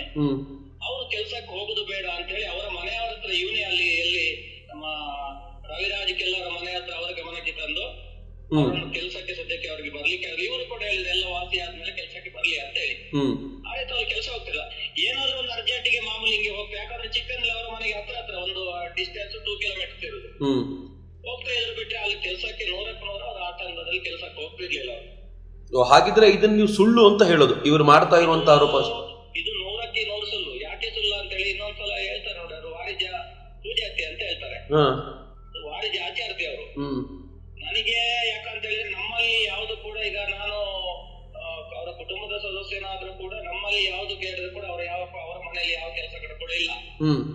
ಅವರು ಡೆತ್ ಆದ ನಂತರ ಮೊನ್ನೆವರೆಗೆ ಅವರು ಅವ್ರ ಅಣ್ಣನ ಮಗನವರು ರಾಜೇಶ್ ಅಂತ ಹೇಳಿ ಅವ್ರ ಮನೆಗೆ ಕೆಲಸಕ್ಕೆ ಹೋಗ್ತಿದ್ದೆ ಅಂತ ಹೇಳಿ ಅವ್ರ ಗೇರ್ ಬೀಜದ ಫ್ಯಾಕ್ಟರಿ ಇದೆ ಇನ್ನೊಬ್ರು ತಮ್ಮ ಮಗ. ಯಾವಾಗ ಕೆಲಸಕ್ಕೆ ಹೋಗ್ತಿದ್ದ ಇವರು ನಮ್ಮ ವಾರಜಾತಿ ಅವರು ಡೆತ್ ಆದ ನಂತರ ಈಗ ಮೊನ್ನೆವರೆಗೂ ಅವ್ರು ಕೆಲಸಕ್ಕೆ ಹೋಗ್ತಿದ್ದ ಅವರ ಫ್ಯಾಕ್ಟರಿಗೆ, ಗೇರ್ ಬೀಜದ ಫ್ಯಾಕ್ಟರಿಯಲ್ಲಿ. ಧೀರಜ್ ಕೆಲ್ಲರ ಮನೆ ಪಕ್ಕ ಒಂದು ಫ್ಯಾಕ್ಟರಿ ಇದೆ ಇವ್ರದೇ. ಅಲ್ಲೇ ಕೆಲಸಕ್ಕೆ ಹೋಗ್ತಾ ಇದ್ರು. ಅಲ್ಲೇ ಕೆಲಸಕ್ಕೆ ಹೋಗ್ತಿದ್ದಾನೆ. ಗೇರ್ ಬೀಜ ಫ್ಯಾಕ್ಟರಿ ಅವನಿಗೆ ಮತ್ತೆ ನಮ್ಮ ಕಾರ್ಪೆಂಟರ್ ಕೆಲಸಕ್ಕೆ ಹೋಗ್ತಾ ಇದ್ದಾನೆ. ಅಂದ್ರೆ ಈಗಲೂ ಚೆನ್ನಾಗಿದ್ದಾರೆ? ಏನಿಲ್ಲ, ಇವತ್ತಿಗೂ ಕೂಡ ಯಾವ್ದಾದ್ರು ಒಂದು ದೇವಸ್ಥಾನ ಇದೆ, ಅದರದೊಂದು ಪೂಜೆ ಕಾರ್ಯಕ್ರಮ ಆದ ನಂತರ ಎಲ್ಲದಕ್ಕೂ ಕೂಡ ಅವ್ರು ಬರ್ತಾರೆ. ಸರಿ, ಹಾಗಿದ್ರೆ ಇಲ್ಲಿ ಆಕೆಯ ಹತ್ಯೆ ಮಾಡುವಂತ ಪ್ರಕರಣವೇ ಇಲ್ಲ ಸರ್. 100ಕ್ಕೆ 100 ಇಲ್ಲ. ಯಾಕಂತ ಹೇಳಿದ್ರೆ ನೀವು ಈಗ ರವಿರಾಜ್ ನಮ್ಮ ಕೆಲ್ಲರ ಬಗ್ಗೆ, ಈಗ ಇವರು ಧೀರಜ್ ಕೆಲ್ಲ ಇರುವಂತದ್ದು ಸಾಮಾನ್ಯ ಅಲ್ಲಿ ಯಾವತ್ತು ಅವರ ಪ್ರೋಗ್ರಾಮ್ಗೆ ಬರುದು ಹೋಗುದು ಬಿಟ್ಟರೆ ಅವ್ರು ಸಾಮಾನ್ಯ ನಮ್ಮ ಬಿಳಿಯಾಳದ ಅಂಗಡಿಗರು ಬರುದಿಲ್ಲ, ಕಮ್ಮಿ. ಅವರ ಚಿಕ್ಕಪ್ಪವರ ಮಕ್ಕಳು ಮಾತ್ರ ಇಲ್ಲಿ ಇರುದು ನಮ್ಮ ನಾವರದಲ್ಲಿ, ಅಲ್ಲಿ ಬರುವಂತ.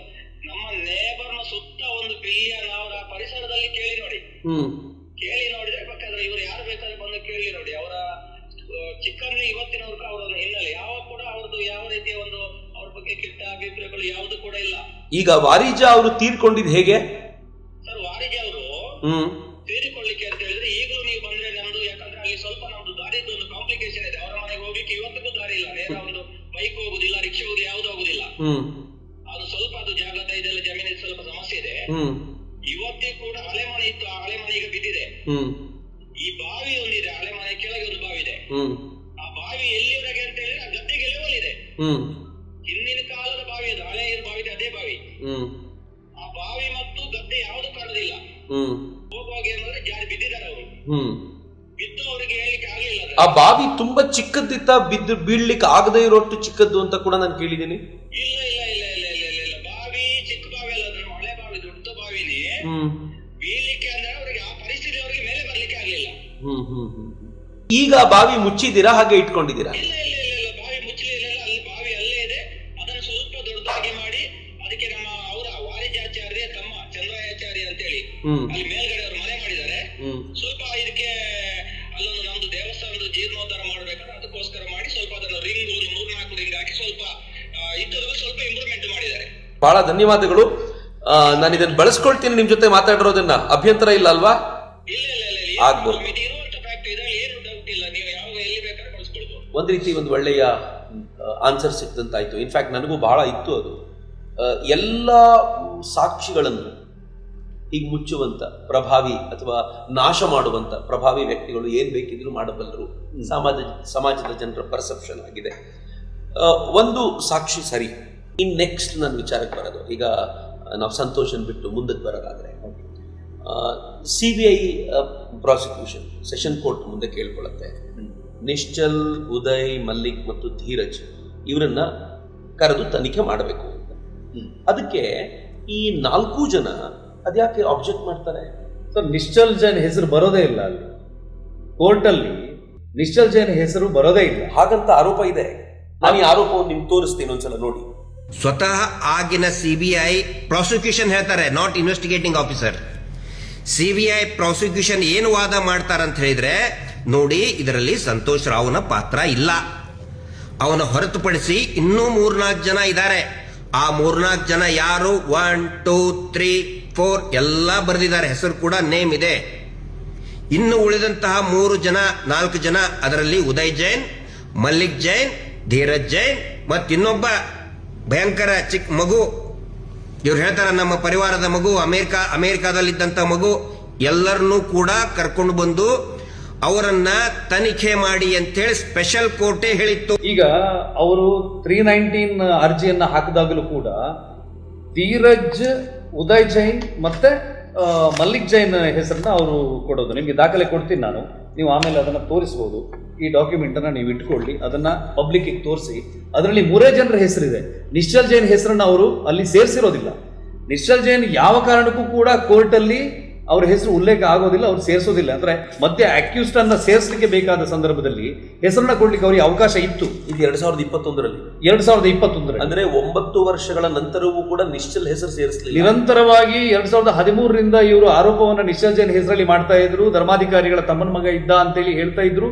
ಹೊರತು ಕೋರ್ಟಿಗೆ ಅದನ್ನ ಸಲ್ಲಿಸುವಾಗ ನಿಶ್ಚಲ್ ಜೈನ್ ಹೆಸರನ್ನ ಇವರೇ ಹೋರಾಟಗಾರರೇ ಅಂತ ಹೇಳಿದ್ರೆ ಆ ಹೋರಾಟಗಾರರ ಒಂದು ಸಿಂಡಿಕೇಟ್ ಇವರೇ ಯಾಕೆ ಸೇರಿಸಿರ್ಲಿಲ್ಲ? ಸೇರಿಸಬಹುದಿತ್ತಲ್ಲ. ಯಾಕಂದ್ರೆ CBI COD 2 ಕೂಡ ಕನ್ಫರ್ಮ್ ಮಾಡ್ಕೊಂಡಿತ್ತು. ನಿಶ್ಚಲ್ ಜೈನ್ ಅವರು ಆ ಸಂದರ್ಭದಲ್ಲಿ ಊರಲ್ಲಿ ಇರಲಿಲ್ಲ. ಆ ದಾಖಲೆಗಳನ್ನು ನಾನು ಕೊಡ್ತೀನಿ, ಆಮೇಲೆ ನೀವು ಪಬ್ಲಿಕ್ ಇದನ್ನು ತೋರಿಸಿ ಅಂತ ಹೇಳಿದ್ರೆ, ನಿಶ್ಚಲ್ ಅವರೇ ಹೈಕೋರ್ಟಿಗೆ ಒಂದು ರಿಟ್ ಪಿಟಿಷನ್ ಹಾಕಿ FRRO ಇಂದ ಒಂದು ರಿಪೋರ್ಟ್ ಅನ್ನು ತೆಗಿಸ್ತಾರೆ. ಆ ರಿಪೋರ್ಟ್ ಅನ್ನ ನೀವು ಪಬ್ಲಿಕ್ ತೋರಿಸಬಹುದು. ಅವರ ಪಾಸ್ಪೋರ್ಟ್ ಅಲ್ಲಿ ಎಂಟ್ರಿ ಆಗಿರುವಂತದ್ದು. ಅವರು ಇನ್ನೊಂದು ಬಹಳ ಗಮನಿಸಬೇಕಾದ ಅಂಶ, ಆಲ್ರೆಡಿ ಎಲ್ಲ ಮೀಡಿಯಾದಲ್ಲಿ ಬಂದಿದೆ, ಏನು ಸೌಜನ್ಯರ ಅತ್ಯಾಚಾರ ಆಗಿದೆಯಲ್ಲ ಅದೇ ದಿವಸ ನ್ಯೂಯಾರ್ಕ್ ನಲ್ಲಿ ಅವರು ಅವರ ಡೆಬಿಟ್ ಕಾರ್ಡ್ ಅನ್ನ ಬಳಸಿರುವಂತ ಟ್ರಾನ್ಸಾಕ್ಷನ್ ರಿಪೋರ್ಟ್ಸ್ ಇದೆ. CBI ಅವರು ಬೆಂಗಳೂರು ಏರ್ಪೋರ್ಟ್ ಇಂದ ಅವರು ಹೋಗಿರುವಂತ CCTV ಫುಟೇಜ್ಗಳನ್ನೆಲ್ಲ ನೋಡಿ ಕನ್ಫರ್ಮ್ ಮಾಡಿಕೊಂಡೆ ಆ ಸಂದರ್ಭದಲ್ಲಿ ಬಿಟ್ಟಿರೋದು.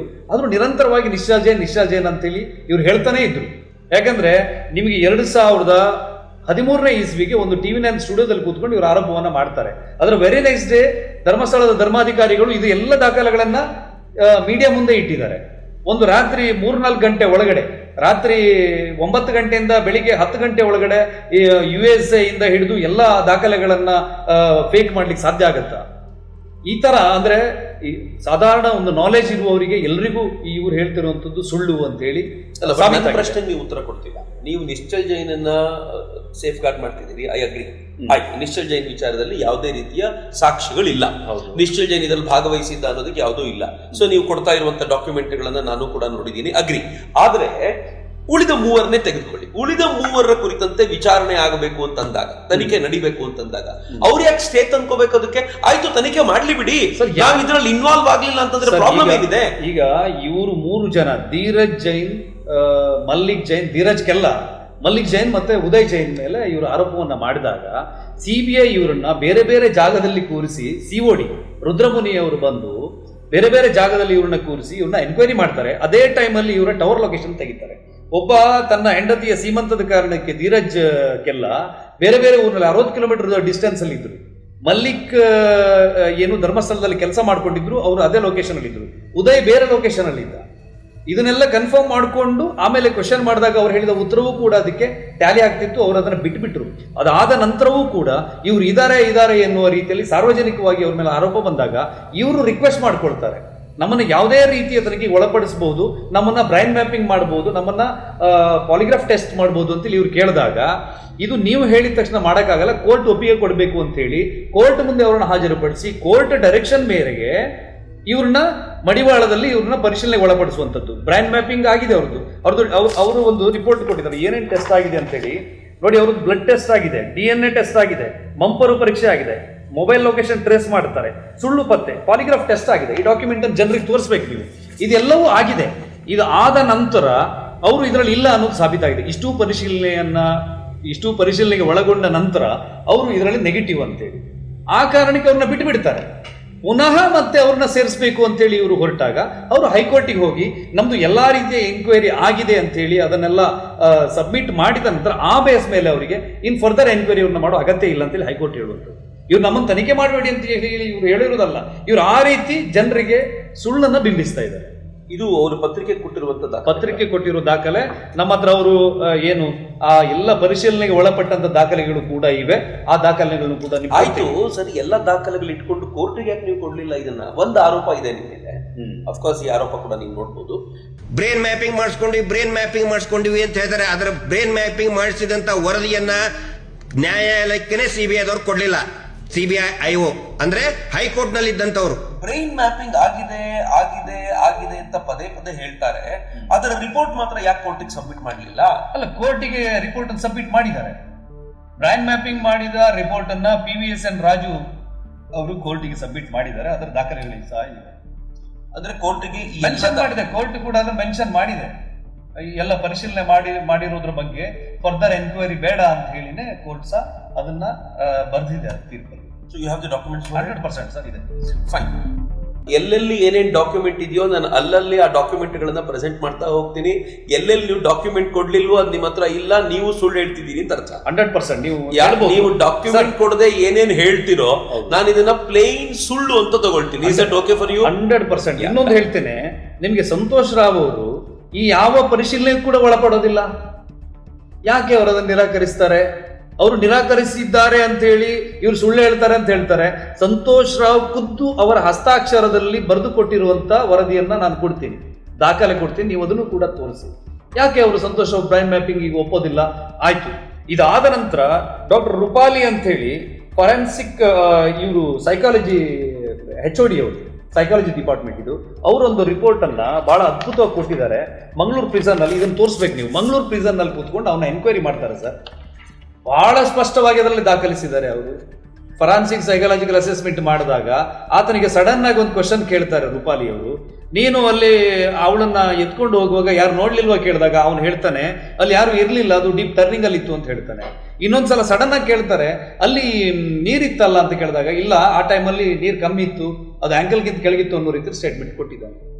ಇದನ್ನ ಕೋರ್ಟಿಗೆ ಏನು ಪಬ್ಲಿಕ್ ಪ್ರಾಸಿಕ್ಯೂಟರ್ ಸರಿಯಾಗಿ ಮನವರಿಕೆ ಮಾಡಿಕೊಡೋದ್ರಲ್ಲಿ ವಿಫಲರಾಗಿದ್ದಾರೆ ಅಂತ ನನಗನ್ಸುತ್ತೆ. ಸೊ ನಾನು ಫಾರೆನ್ಸಿಕ್ ಸೈಕಾಲಜಿಕಲ್ ಅಸೆಸ್ಮೆಂಟ್ ಅಂತಂದ್ರೆ ನಾನು ಇದನ್ನ ಬಿಹೇವಿಯರ್ ಅನಾಲಿಸಿಸ್ ಅಂತ ತಿಳ್ಕೊಳ್ತೀನಿ. ಹೌದು, ಒಬ್ಬ ವ್ಯಕ್ತಿಗೆ ಒಂದು ಪ್ರಶ್ನೆ ಕೇಳಿದಾಗ ಅವನು ಬಿಹೇವ್ ಹೇಗ್ ಮಾಡ್ತಾನೆ, ಅದರ ಆಧಾರದ ಮೇಲೆ ಅವ್ನು ತಪ್ಪು ಮಾಡಿದಾನೋ ಇಲ್ವೋ ಅಂತ ಅವರು ಸೈಕಾಲಜಿಕಲ್ ಸ್ಟಡಿ ಮಾಡಿರುವಂತ, ಅದರಲ್ಲಿ ಆಳಕ್ಕಿಳಿದಿರುವಂತ ಅಧ್ಯಯನ ಮಾಡಿ ಕೊಡುವಂತ ವರದಿ ಅಂತ ಅನ್ಕೊಂಡಿದ್ದೀನಿ. ವರದಿ ಅವರು ಇವನು ದಾರಿ ತಪ್ಪಿಸುವ ಹೇಳಿಕೆಗಳನ್ನ ಕೊಡ್ತಾ ಇದ್ದಾನೆ, ಈತ ತಪ್ಪಿತಸ್ಥ ಇದ್ದಾನೆ ಅನ್ನುವ ರೀತಿಯಲ್ಲಿ ಬಹಳ ಸ್ಟ್ರಾಂಗ್ ಆಗಿ ಸಸ್ಪೆಕ್ಟ್ ಮಾಡಿ ರಿಪೋರ್ಟ್ ಅನ್ನ ಬರೆದಿದ್ದಾರೆ. ಅದು ಕೋರ್ಟಿಗೆ ಸಲ್ಲಿಕೆ ಕೂಡ ಆಗಿದೆ.